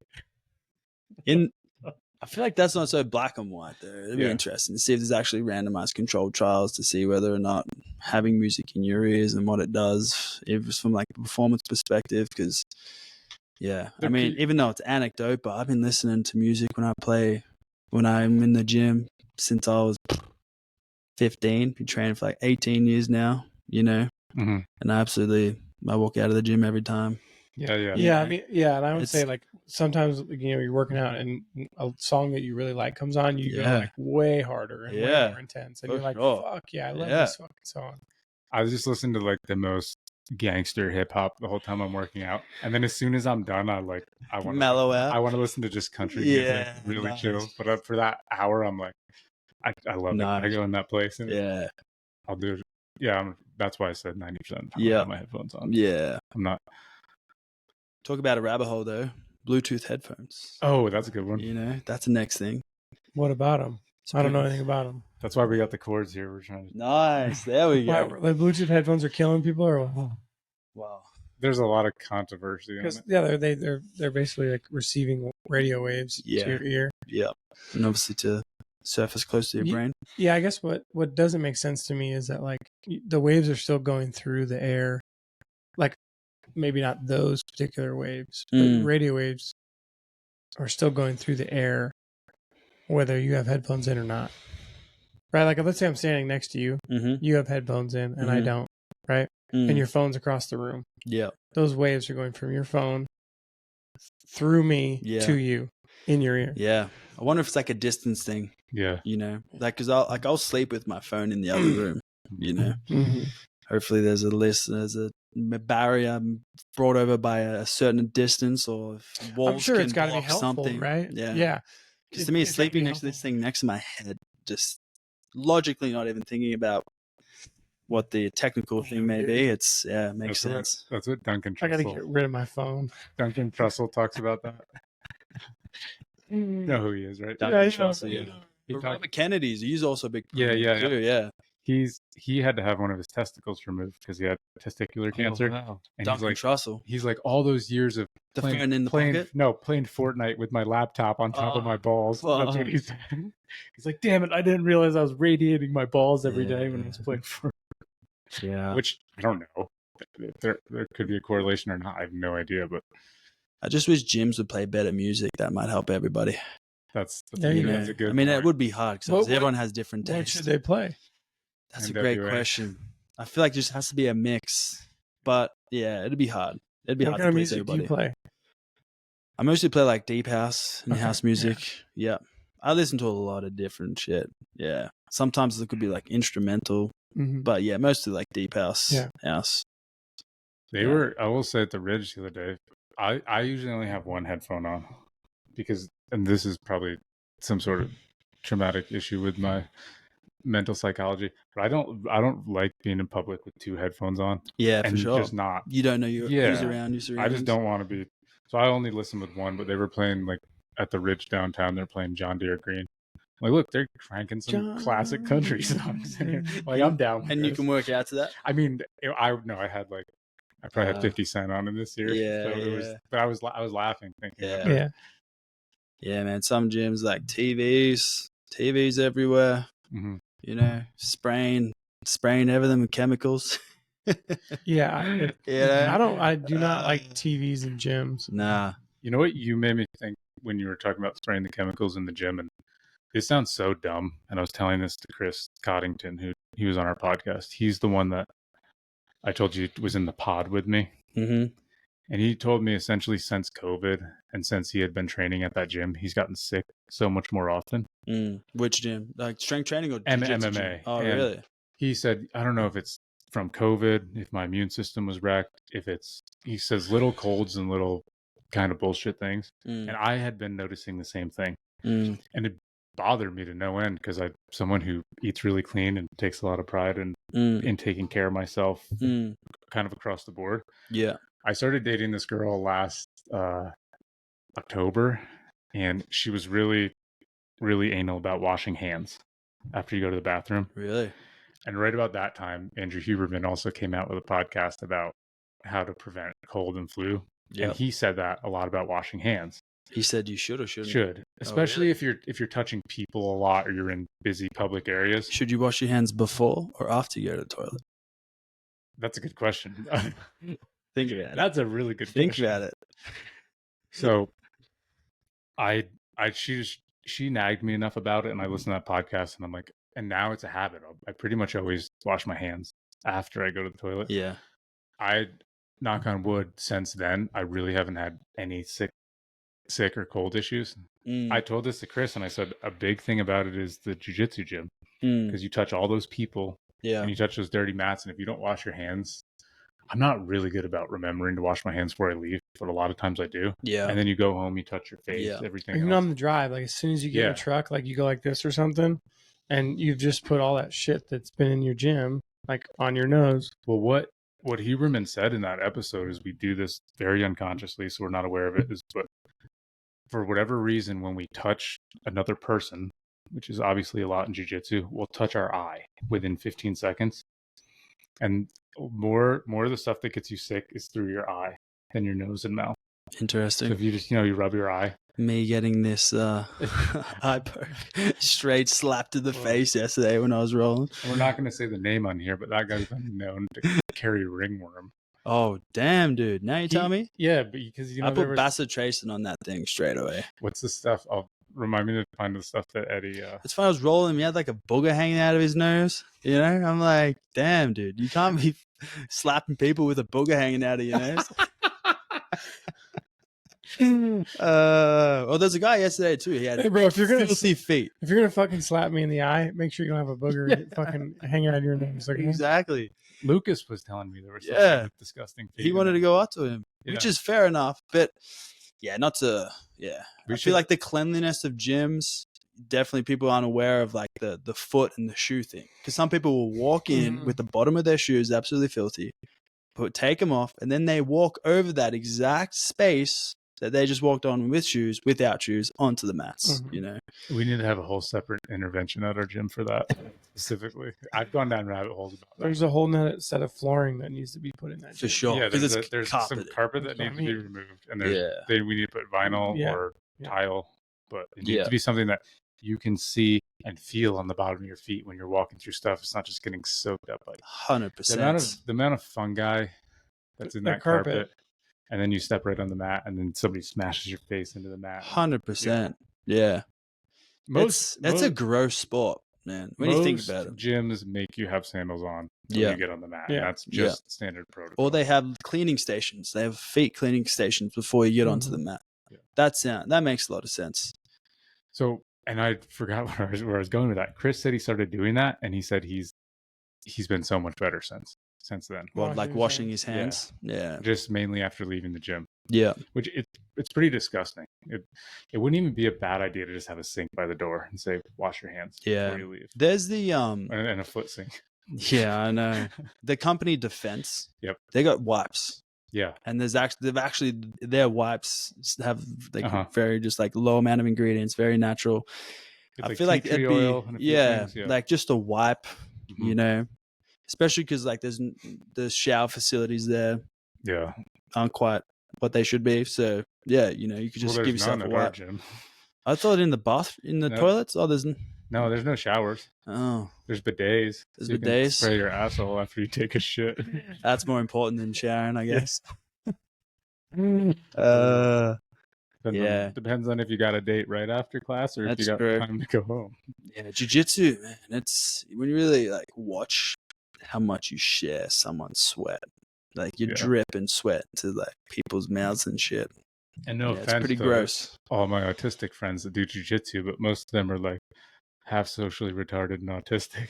Like don't think to shower or like blow their nose or clip their toenails. That's social awareness. Or just, you know, clean your lungs. Because that guy that whose name I'm not going to say, he didn't realize you were supposed to wash your gi after every class. Oh. So he was going like a week or two without washing his gi. What the fuck? He would just hang it. What do you mean you don't? That's not something you have to realize, bro. Yeah, like it smells like shit after the first couple of days. You say that, but then you meet these guys and you're like, yeah, that makes sense. They don't really, they don't understand. Yeah.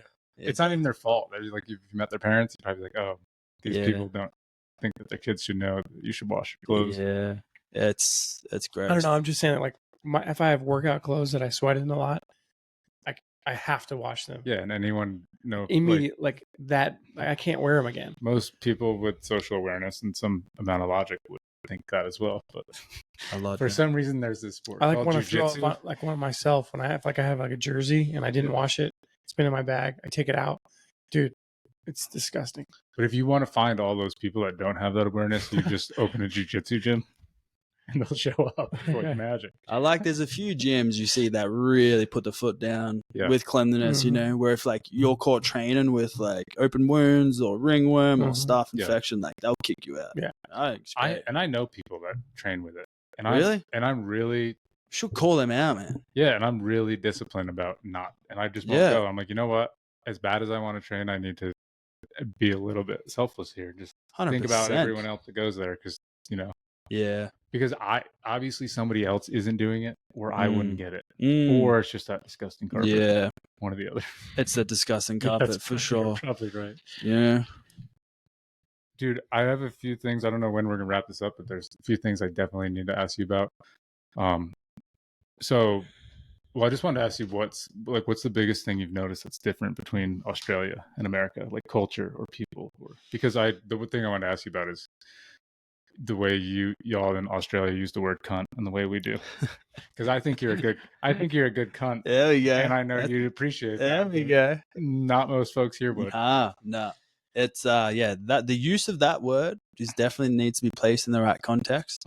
I've I was traveling with some like English guys, and they were like, you know, amazed by the word as well. And then they try to use it to another Aussie dude, and it didn't go down well. It didn't use it nowhere near in the right context. But yeah, it's the way you said it was perfect. Yeah, you're a good cunt. Yeah, as a good friend. Yep, exactly. So what essentially does cunt mean in that context? It means like person. Yeah, you're referring to a good mate, good person. Yeah.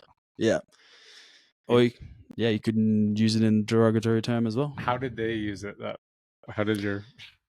they sort of said, it was like the tone they said it in too. So instead of like it's the subtle, you know, communication things, body language, he sort of like screamed it and said like, "Hey, cunt," and like that. Where that's sort of like, all right, and then that the other person's because it's very derogatory. Like, hey, fucker. Yeah. So definitely the tone, body language, but yeah, that dude I traveled with definitely didn't use it right. But so if used in the wrong tense or phrased improperly in Australia, it's still not taken well. For sure. Yeah, definitely. Yeah, the abbreviation that at least folks that I grew up with is they call you a "see you next Tuesday." See you next Tuesday, which just spells out cunt. So like that's a very polite way of saying it. She was a "see you next Tuesday."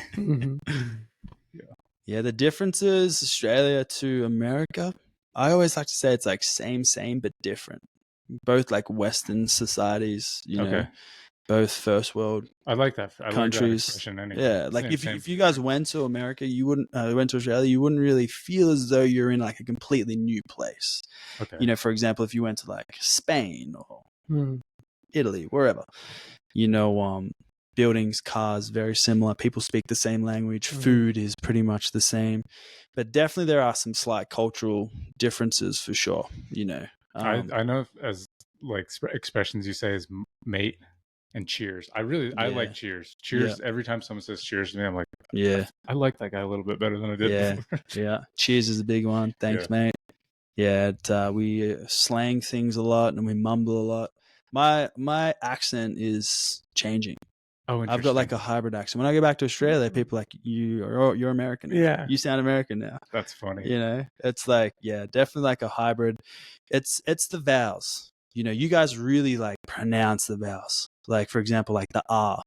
It was like hamburger, you know? And we're like hamburger. Hamburger. Yeah. Or like where I'm from, like Melbourne. We say like, it's almost like Melbourne. You guys say Melbourne. Yeah. You know? And there's a few other, you know, examples like that. But yeah, we definitely like slang things. Are there some interesting things like where you and your wife have like, you know, second guess each other, like, what'd you say? Like, or like, for sure. Or you've had to like when she says tomato. Yeah, tomato. Yeah, it's like it's almost like a battle. It's like who's gonna crack first? Like, you talking about a tomato, Ben? Tomato. Or basil, you know, like it's we're in the you know, she'd be like, it's basil. I'm like, it's basil. Like it's tomato, it's tomato. Like I'm not gonna crack. What about like if you guys had to like explain like cultural things to her, like when she met your family, or you know, there was like some social thing that you had to explain to her, she had to explain to you, that you're like, what the fuck? What's that? Yeah. Why are people being that way? Or yeah. Oh, that's an interesting one. So last weekend I had some clients in my truck and I'm driving to the airport. They're Aussies. He said two of them are Los Angeles Aussies, but the other ones were Aussies. And I said, okay, so we you know, call the folks from New Zealand Kiwis. Maybe you call Americans gringos. What do you call Australians? And the guy's like, dickheads. So that I say that to say that the thing I appreciate the most about Australians is their humor. For sure. Because like we like taking the piss, you know, making fun of. Definitely. I grew up on the East Coast, and the humor's, I mean, it can be tough. Like if you're not used to it. But I don't know, some people in the West or the Midwest don't have the same humor, and it's thrown me off a lot. Because we're all pretty much dicks to each other. But that's sure. The people you love the most, or the people you rip on. But it's thrown me off, and I realized it the most when I moved to the Seattle area. And people looked at me like I was such an asshole. And I'm like, oh, I have to tell them I'm joking. They just are not picking this up. They just think I'm such a dick. Americans definitely seem more literal to the sense. I mean, for the most part, you know. But I mean, or Australia's just very they like taking the piss for sure. The environment I was in. When you say taking the piss, what do you mean by that? So I've used that term a lot, and people literally think I'm taking a piss. But, okay, that's a good example of what I'm saying. Is like, what? What do you mean you're taking a piss? No, dude, like, I'm fucking joking around. Or I say like, another example is like, I was like, oh, how are you traveling?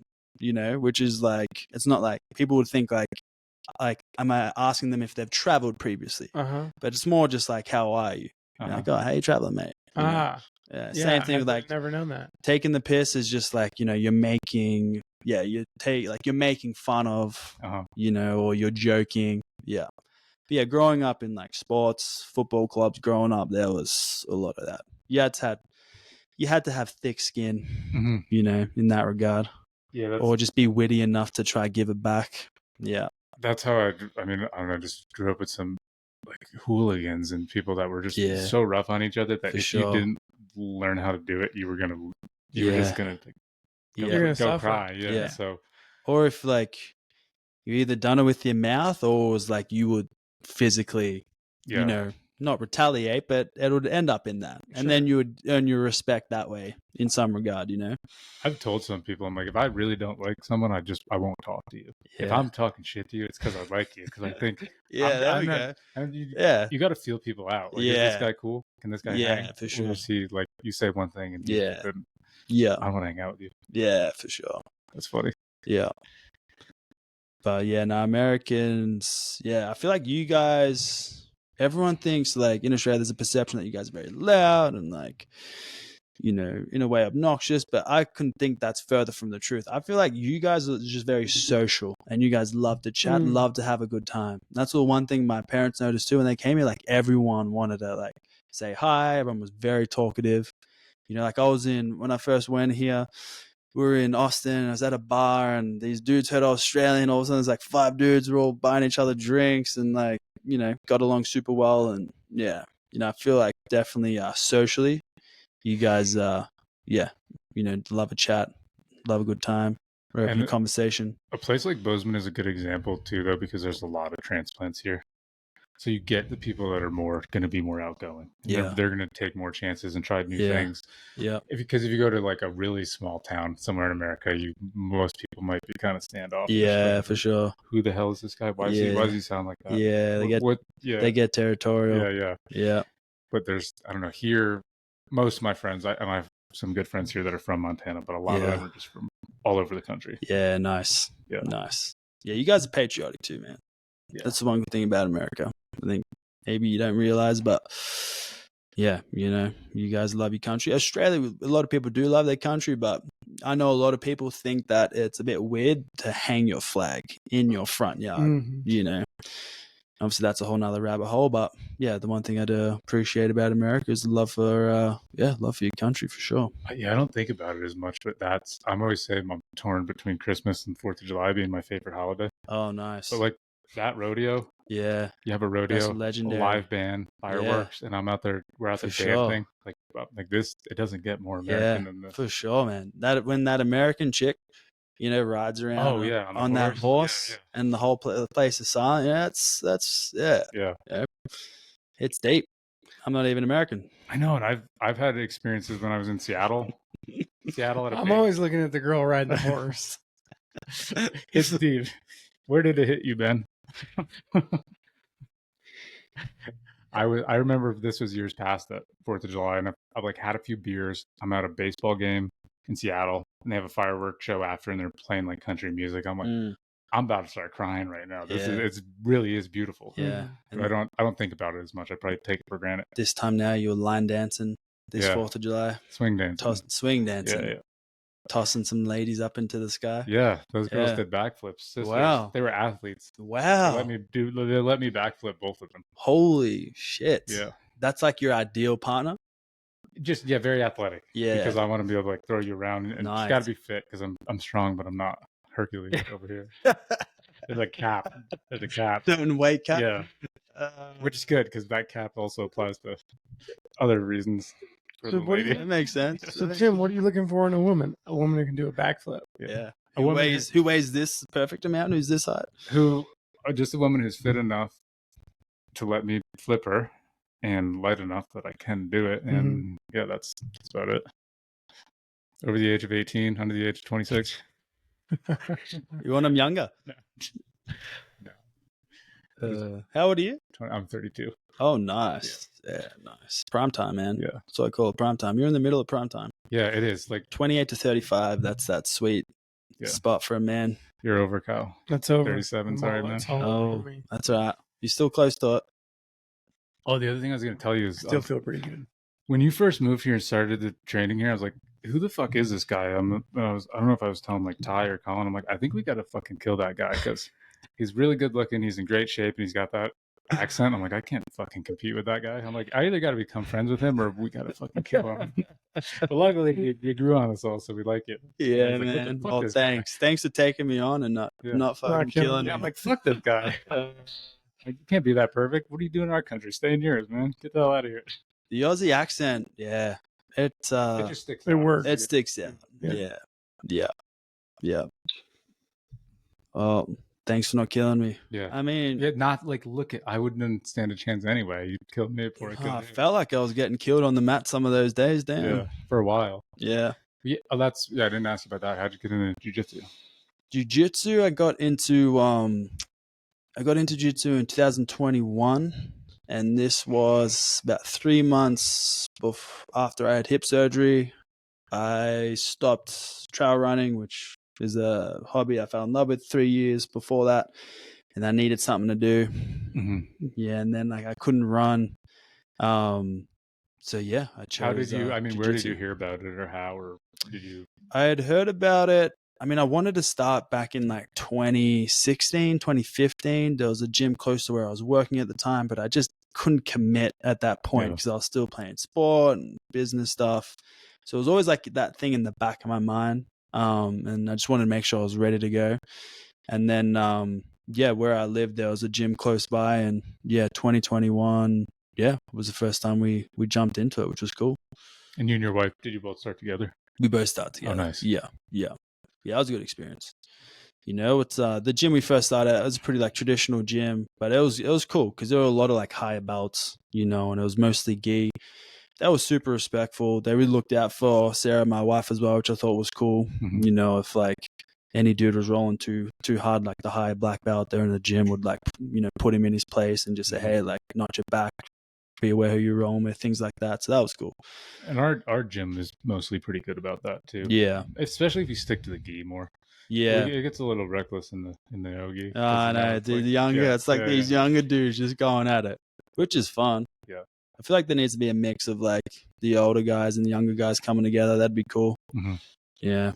The gal I went on a date with last night, she asked me, how'd you get into jiu-jitsu? And I was like, honestly, I listened to too much Joe Rogan. Yeah. But really, he always talked about the physical and mental benefits of it. For sure. Just wanting to have the kind of the awareness and knowledge to fight and defend yourself. Definitely. Yeah, I enjoy, one of the biggest things for me was just the diversity in movement, and really moving your body in these unconventional ways. And I feel like that neurologically is very beneficial as well. Learning those new patterns are super healthy. You see what something like playing the guitar does, or, what that does, to you mentally. And I feel like jiu-jitsu is the same. When you're trying to learn that new skill or you move something where you're a bit confused about what foot goes where, that confusion, that ability to process, where your body needs to be in space mentally, I think is super healthy. And that's what I enjoy. That's why I like, playing certain types of guard, try to get super bendy and super technical and the inverting and that kind of stuff. Yeah, that's fun. That's all fun shit. I used to watch or sit at classes when we'd be doing drilling and instructional, and my brain would almost hurt when you'd watch their body. And now I have the body awareness where I can usually do 90% of what they show. Yep. Some of it takes more than other, but I remember when I used to do it, I'm like, how am I gonna?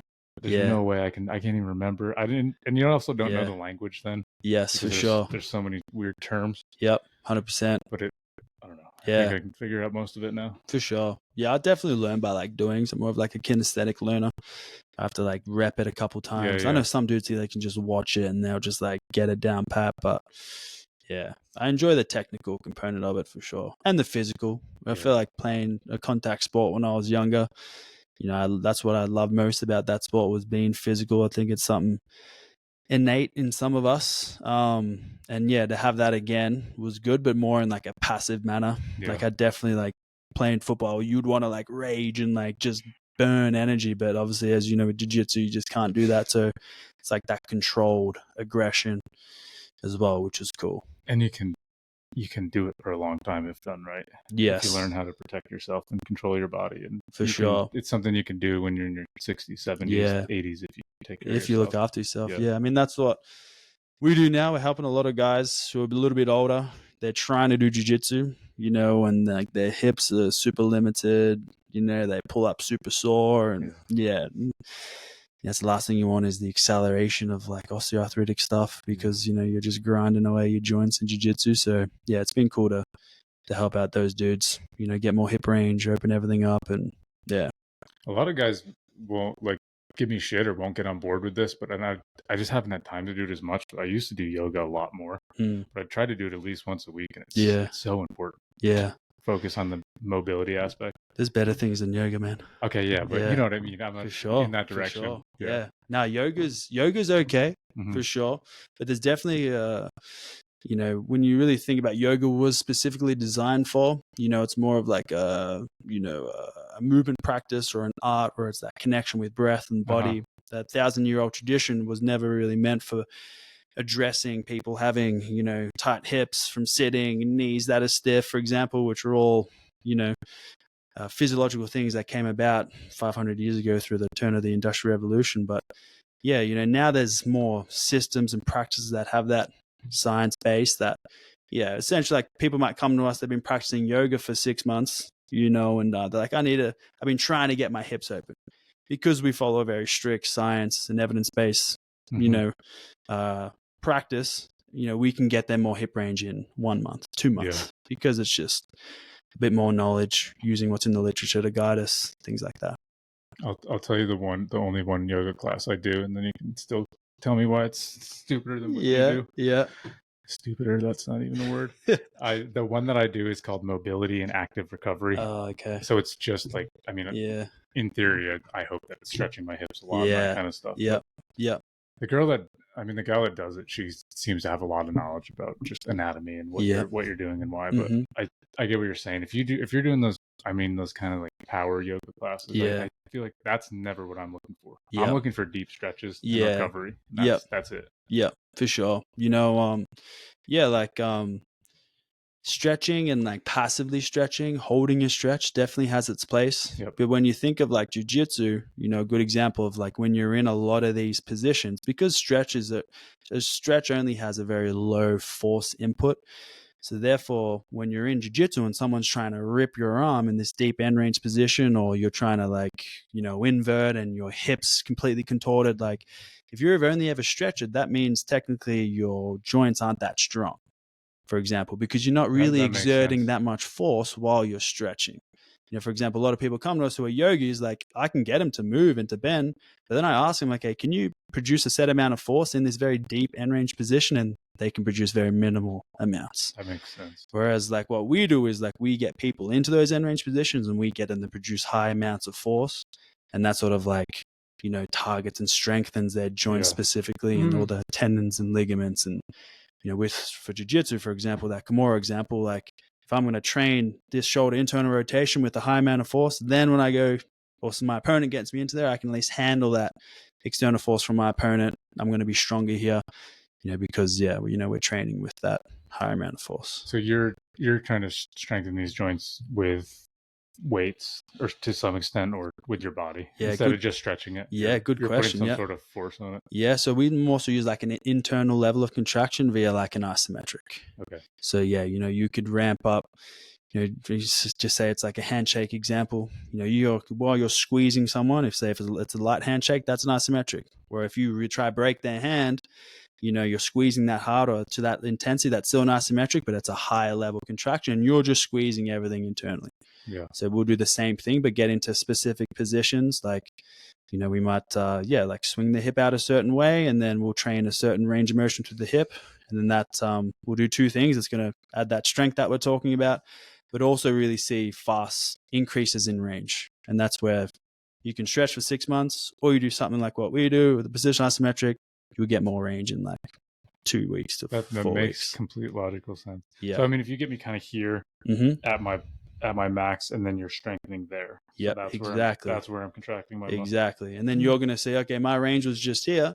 Now with that isometric, I can get more range. So because we increased that range of motion, and then all that, the tendons and ligaments got strong from that too. And everyone just got a bicep flex from you on the camera. That's it. It's so funny, of all the the fitness videos and stuff I've watched, I've never heard that explained like that, and that makes complete logical sense. Yeah, it's That's why I gotta find your page on my business page. For sure, man. For sure. Come in. We'll do a session together. Tell me the name of your Instagram. Ascend Movement Training. Ascend Movement. And that's you got a website, Ascend Movement. Yep. We're trying to get our act together, so we'll put that in the notes. In the show description. Thank you. But yeah, it's an industry where there's a lot of people that listen to this podcast. Right? I'm sure. We got 24 followers on YouTube. I'll take them. But yeah, it's an industry where there's a lot of and there's a lot of people communicating certain things, and when you just look at things through an objective lens and try to follow systems that have scientific backing and evidence-based backing, then you're generally right. There's a lot of people that have got a big followings that produce certain material that literally when you look through it, with that objective lens, it's like they're just making their own shit up. There's no science behind what they're doing. They just have an idea that worked for them and they're just repeating it. Yeah. And, which is crazy because it's like, why do we, just turn a blind eye to that in the joints mobility training realm? Whereas if that was strength conditioning, as we know, there's so much science of how to get someone stronger, more powerful, or to increase endurance. And we know we have that guide through those areas. It's just for some reason, people don't look at it the same. It's probably a lot harder to quantify, right? Like the mobility stuff. Maybe it's not, but it's pretty. You can objectively measure someone's range of motion. So like if my arm stops here versus my arm stops back here, there's an angle difference. But I guess what I'm getting at is like, I can lift 200 pounds, right? Like, and so people are looking at it like, it's 200 pounds, right? Yeah. If I can do 180, then it's different than 200. 200 is different than 220. Yep. But when people are I don't know, maybe it's just a hunch that I have, like people don't think about quantifying mobility things. For sure. The range of motion test, the one thing, from a force, output perspective, for example, with your weightlifting example, you can, but it's not as probably specific as lifting an external load. But like from a objective joint measurement, you could definitely see the benefits of certain modalities. Like for example, if someone even just a squat, can you squat to this extent before or after we introduce this form of training or something else? I mean, the force test is easy. You could, for example, move someone to a certain position and ask them to produce a set amount of force in that position, and that'll increase over time with a set amount of training. But it's definitely not as clear as an external load. Someone might be lifting for sure. Yeah, man, I'm down to. I want to do a session with you now. For sure. I want to pay you a tip for it. I don't want to. Man. Just come in and try it out. Yeah, it'd be good. Yeah, it'd be good. Because I notice in jiu-jitsu gyms again, there's just dudes there's that old warm up that people have been doing, and there's better stuff out there. So it'd be cool to help out and spread the word. It's funny because I did it when me and Zach would teach that Sunday class, but I haven't done it in a long time. The gal that I'm friends with that runs the yoga studio, she did jujitsu for a while, and she showed me. We had about a 20-minute mobility warm up. Yeah, and I blended some of it with some of what Brian would do. Yeah, yep. But it was it was just trying to get our hips and our bodies warmed up, and I'll show you. I should show you. I think I remember because I was in for a couple of those sessions. Yeah, and it's pretty basic stuff. Yeah. But essentially, you're saying get to your max end range, and that's what you're trying to strengthen there, and that will increase the range. Yep, and most importantly, like really target tendons, ligaments, connective tissue, because the whole point is, the different training modalities, different training tools, different positions are going to bias either red muscle, larger tissue, or white muscle, connective tissue. It's really interesting. I've never even thought about strengthening joints in a sense. That's why we see there's still such a high prevalence of connective tissue injuries within sport. Yeah. I can only speak about, the Australian football realm, but, you look statistically, a lot of studies are, identifying this, that the ACL rate's going up, re-injury rate after ACL,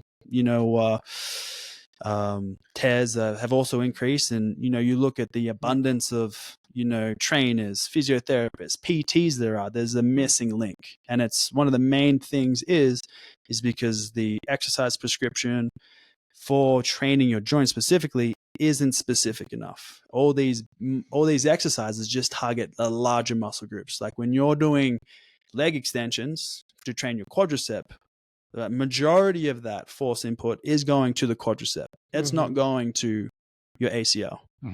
All right. For example, same thing with like a shoulder press or raise. We're going to the deltoid tissue. It's not necessarily targeting the tendons and ligaments as specifically as it is the larger red muscle groups. So that's where it falls down, and then the force input. And that's what then that makes sense. Like that's where the weaknesses are. Yeah, exactly. Right? And then we only stretch them with passive inputs, or people just do like very light band work or like that balance drill. And then that football player goes to like really pivot off that foot and really drive as their whole body weight and force into that knee. And that ACL is weak because we haven't trained with that high force. Yeah. It makes or it's stiff. Sense. Yeah. Yep. What the hell was I just going to ask you about that? Yeah. But it's, definitely the main component there. And you look at like just like pec tears, injuries while you're in the gym, a lot of like heavier dudes, they build a lot of this like red tissue, big muscle strength and size, but then their tendons and ligaments become weak because that bigger muscle's pulling into this weakened, tendon, and then that tendon will break, and you see pec tears, bicep tears, happening quite often, and everything else along with it. That's something I've really transitioned to as far as my training in the last year to two is doing more functional stuff. Because I used to just do, bench press, shoulder press. Yeah. I try to do as much as I can standing on my feet. Nice. Because I know do you know that guy Athlete X? No. He always says if you're gonna, if you want to be an athlete, you need to train like an athlete. Nice. And he says you should always be on your feet. Yeah. So I'm always trying to engage my whole body. Yeah. Do you know the knees over toes guy? Unfortunately, yes. What do you think about much of his stuff? I think it's a system guided by anecdote. And while there are definitely positions that are more beneficial, if we're going to be training and trying to manipulate your biology, your physiology, then you need to have that scientific, that evidence-based backing. And he doesn't have that. He sort of just made up his own system. And sure, you could get to his test case. He's his own test thing. Study and it's like, which is great, but you have to go beyond anecdote, especially when you're in the rehabilitation realm. And again, that example of sure, like people have felt benefits from that, but I do know some of his protocol is like every day you have to do an X amount. Whereas, okay, is there a more effective approach? And that's where that science comes in, because there might be systems that could get you to the same position of knee strength, but take you, half of the time. Yeah, for example, I can appreciate that a lot because I to an extent follow Huberman, and there's so much science. Yes. And he lays this stuff out, and he just looks into the science of it, and that can be boring, but it's hard to argue with. For sure. You just say the most practical way to do things. And yeah, definitely.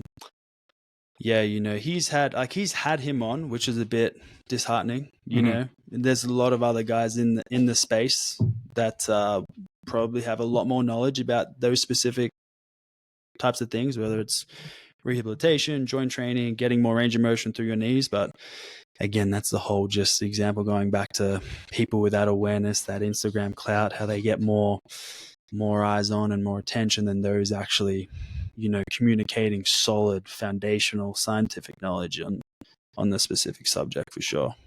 This actually makes much more sense now why we've been having these conversations recently about more intentional training with jiu-jitsu. Yeah. Yeah. But like you said, if you're following science, and there's a reason to what we're doing and for why, sure. Instead of we're just ripping out a bunch of techniques to get our 30 minutes of drilling in to go roll. Does any of it work? Maybe. Yeah. If you're this certain build. For sure. Create a system, and have the processes in place, and you're guided by that for sure. But going back to that strength training example, I think having a mix of both like functional things, but also isolation is still beneficial, because this is like the community of one or the other. But again, it's like, hang on, let's think about the intent we're trying to achieve here. And, there's a validity in both of these sort of systems and practices. Like, for example, if you're just doing cleans, if you're just doing big, heavy squats, if you have a deficit in strength through your lower back, you're not going to strengthen that lower back by just doing those big, full body movements. You need to go off the lower back, isolate it. Yep. And that's where that form of training can come in and be beneficial. So definitely a mix of both. Like my training is, I'll do like bodyweight calisthenics stuff, which I think is also for jiu-jitsu. Very similar contractions that you experience in that form of training for jiu-jitsu. Then it's, some kettlebell stuff. And then I go do like a just isolation, body-ish style building workout, but more full body. Yeah. So mixing in all the good stuff. Yeah, I'll be curious to meet with you. I'll show you obviously what I'm doing now. Yeah, you can rip it apart. We'll go to the what's your gym? Yeah, Ridge. We'll go to the Ridge. We'll do a sesh. What we should do at the Ridge is because it's this hot out, is just go to that outdoor. They've got that outdoor gym there. Oh, they do? Yeah, and it's nice. Oh, nice. We can take anything out there. Oh, that's sweet. Don't have to wear shirts. Yeah, there we go. It's American freedom. There we go. Is it normally empty out there? For the most part, yeah. Is it in the sun or is it shaded? Yeah, sun mostly. Oh, nice. Yeah, you get a tan. Good vitamin D. We're not to go back down the tangent of the freedom, but my mother's boyfriend would always come up to the farm and he'd say, why does Tim and all his friends, why did none of them ever have shirts on?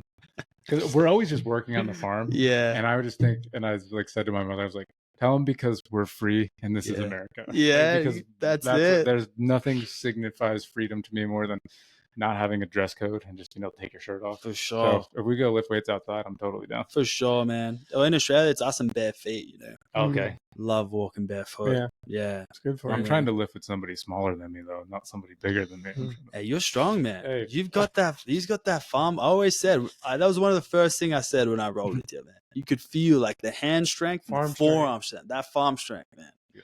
Just that's like, because you could have dudes that may not be able to lift that much in the gym, but then you go get them to do something functional outside, and they're just strong as fuck. Well, it was funny because I never started in a gym till I was 26. Nice. Because I just always I was moving around home. I could barely bench 135. Yeah, and it was not. This is not. It's not a movement that farmers do. Yeah, 100%.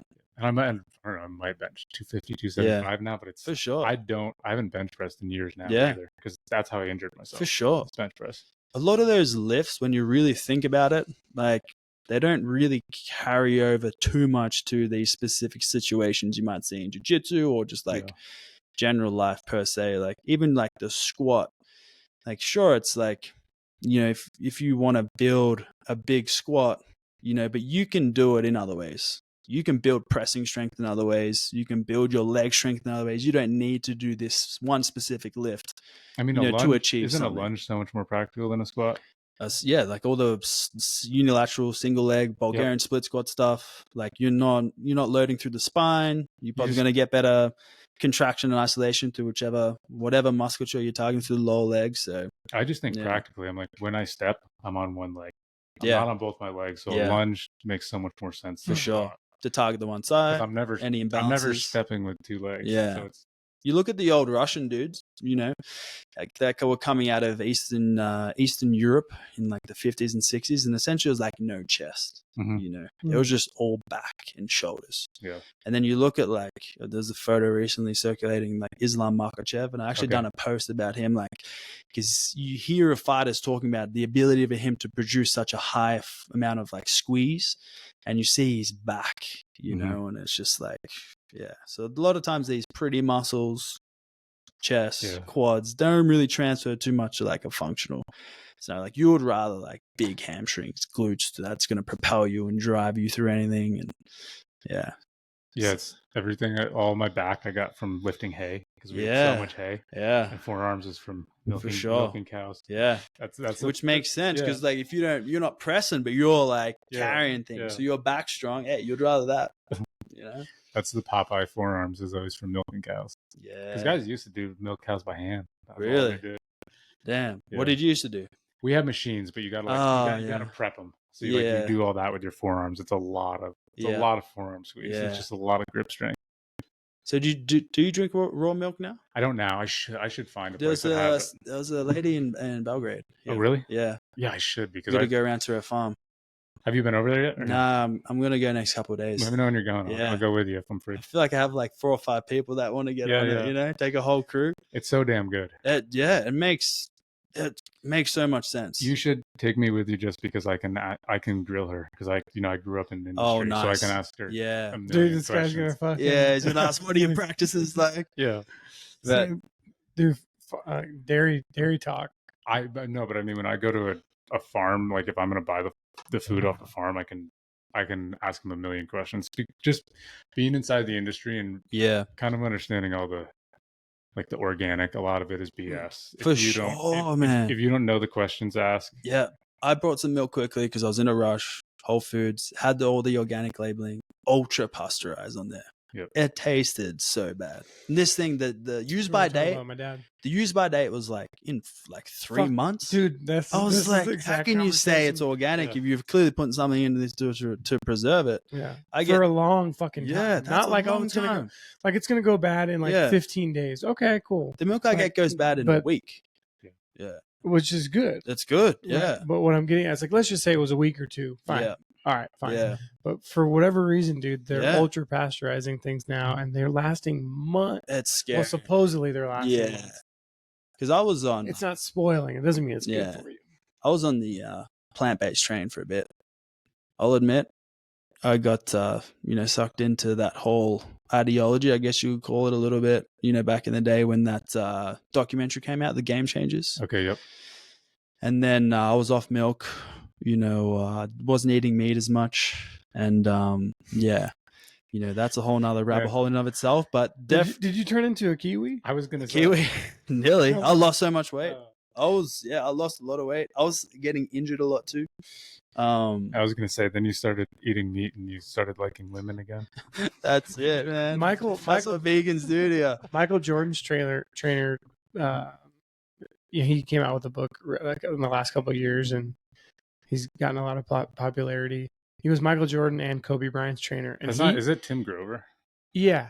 Okay. And he swears by red meat. He swears by red meat. He's like, look, it's a superfood. He's like, I honestly think the difference between like Michael Jordan like playing well deep into the playoffs and like late into games, right?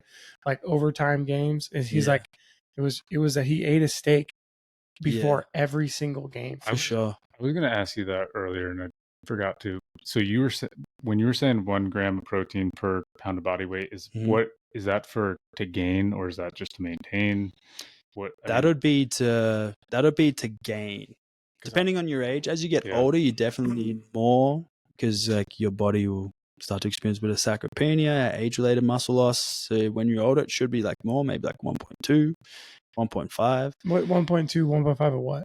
Grams of protein per pound of body weight. I was going to say I eat like at least a pound to a pound and a half of steak every day. Nice, man. I love the protein. Yeah, I put butter on, just put butter, for salt, sure, pepper, garlic, and because like when meat's got a bad rap from documentaries like that, just like persuading the science and like really trying to push this agenda and when you really think about it again, like looking at it objectively, like you look at the micronutrient profile in something like eggs and meat, like it is crazy the vitamins and minerals you get from that. Not to mention the amount of amino acids and the protein content you get from that, the fat content as well. You compare that to like an animal source, a plant-based source, like your animal sources are just so far more superior, in that regard.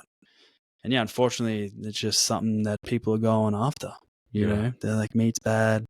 Don't eat fucking butter. I mean, I understand the quality issue there, which makes sense. And I'm from like an environmental thing too. But there's farms doing good regenerative things, like there's like a regenerative farm that does like a bison ground with like liver and heart mixed in with it, and essentially it's all like carbon neutral or negative. And it's such good quality. There's actually one here if you look, and this is just observational, but if you drive in Alaska going to the airport, you'll see that in the winter they have these cows all over the field.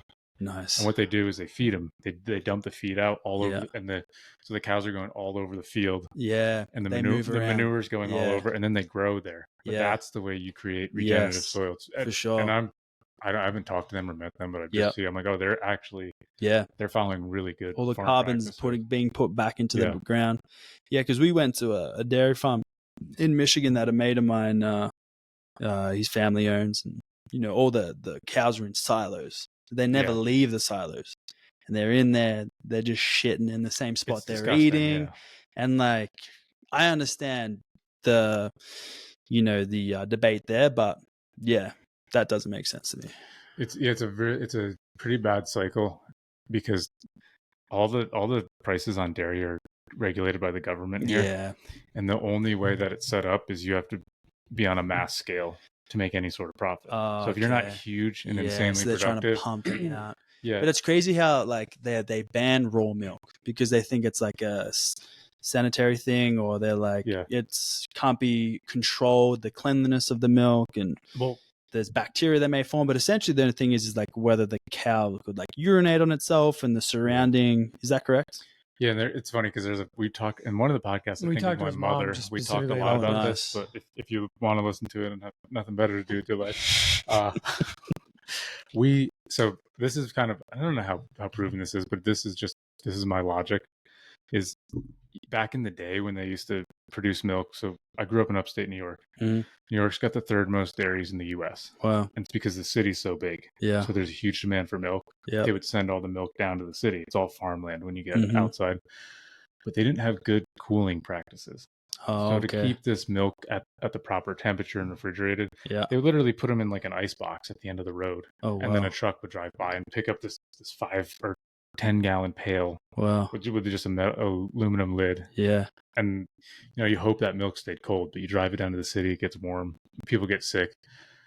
And I just don't think that we had the same cleanliness practices then because we just weren't as evolved. And now, there's some farmers that are just terrible farmers and honestly shouldn't be farmers, but they've compensated for all these.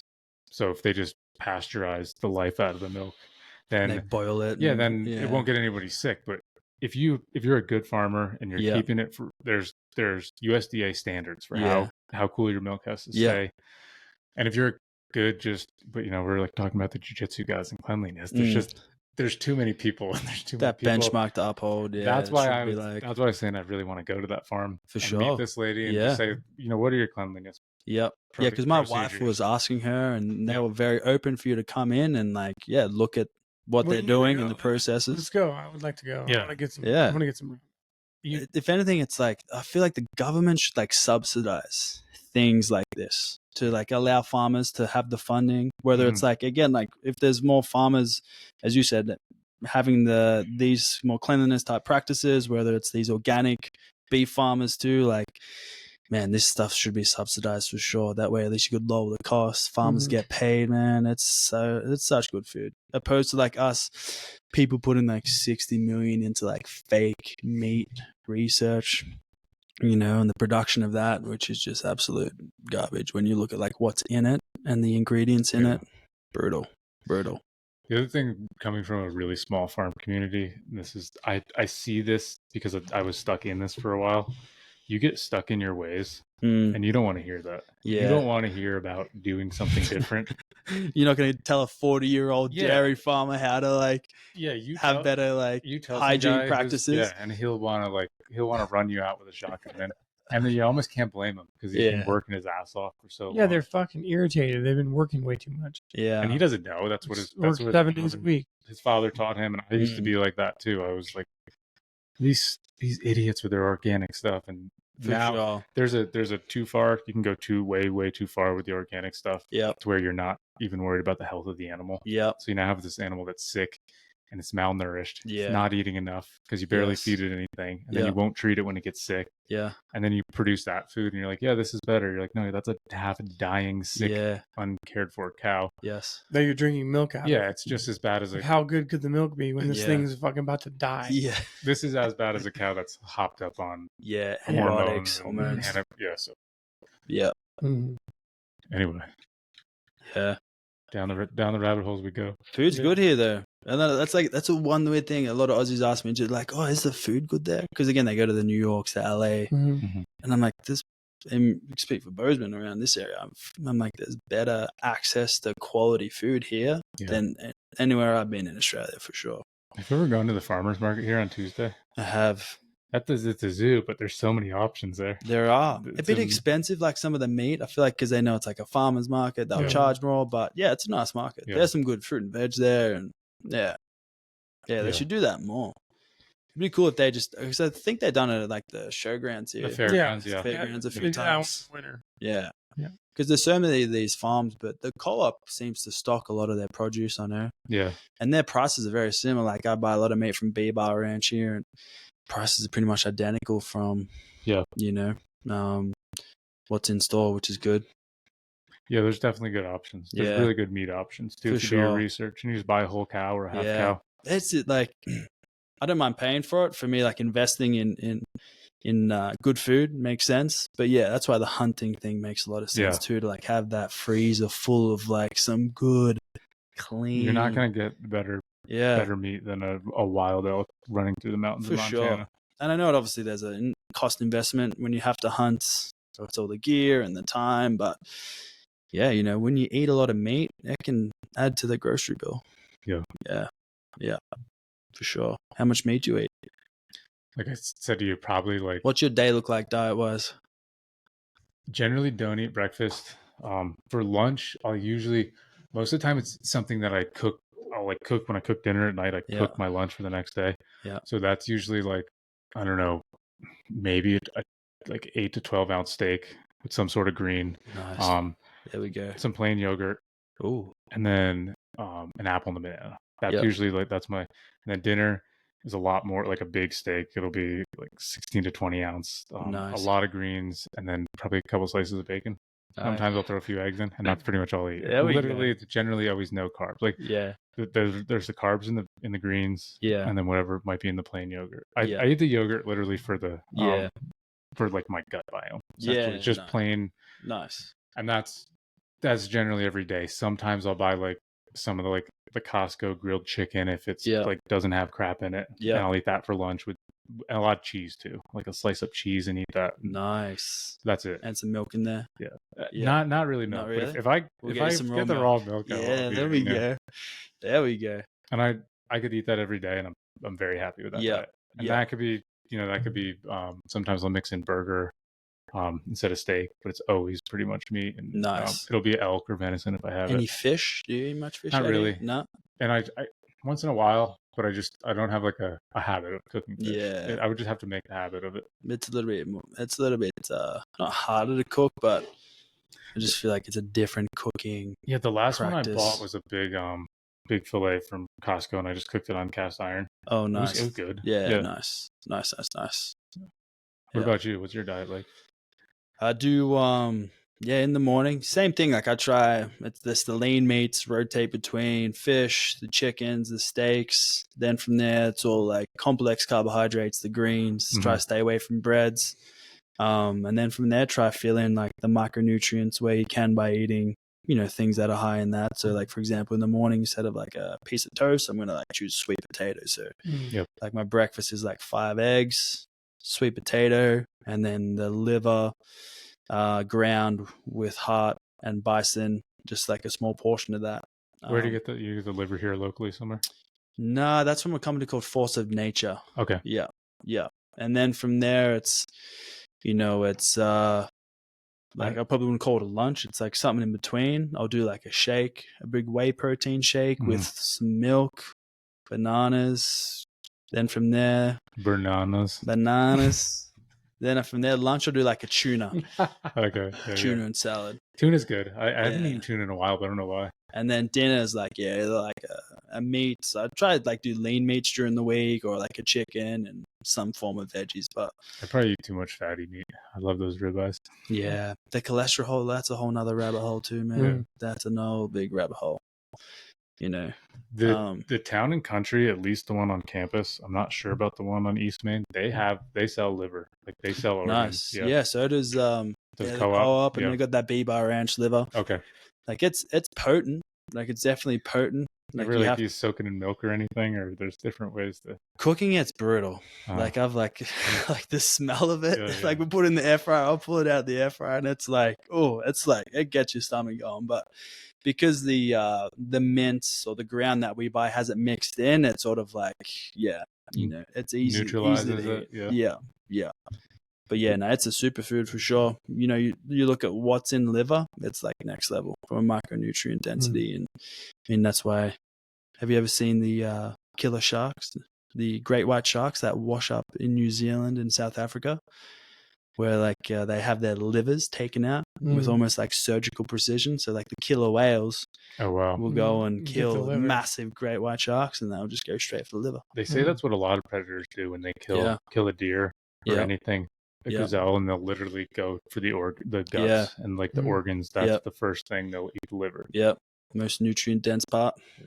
I know a lot of guys do it out here, and like for some of them, it's a tradition is when they kill an elk or a deer, they'll cook the liver that night. Oh wow! Yeah, and because they'll have all the other meat processed, but they'll cook it. Yep. Yeah, you'd have a taste for it, but I feel like just eating something that good makes it taste better. Yeah. I mean, why take a multivitamin when you just eat that? Does your wife pretty much follow this diet or similar to it? Yeah. Okay. Yeah. She's very similar. Yeah. You haven't done as many eggs. I used to eat so many eggs. If I eat too many for a while, I start to kind of get a little bit of an allergy. Oh, interesting. So I've never been tested for it, but I would get like a tickle in my throat. Yeah. And then if I was eating there's points where I was eating a dozen eggs a day. Yeah.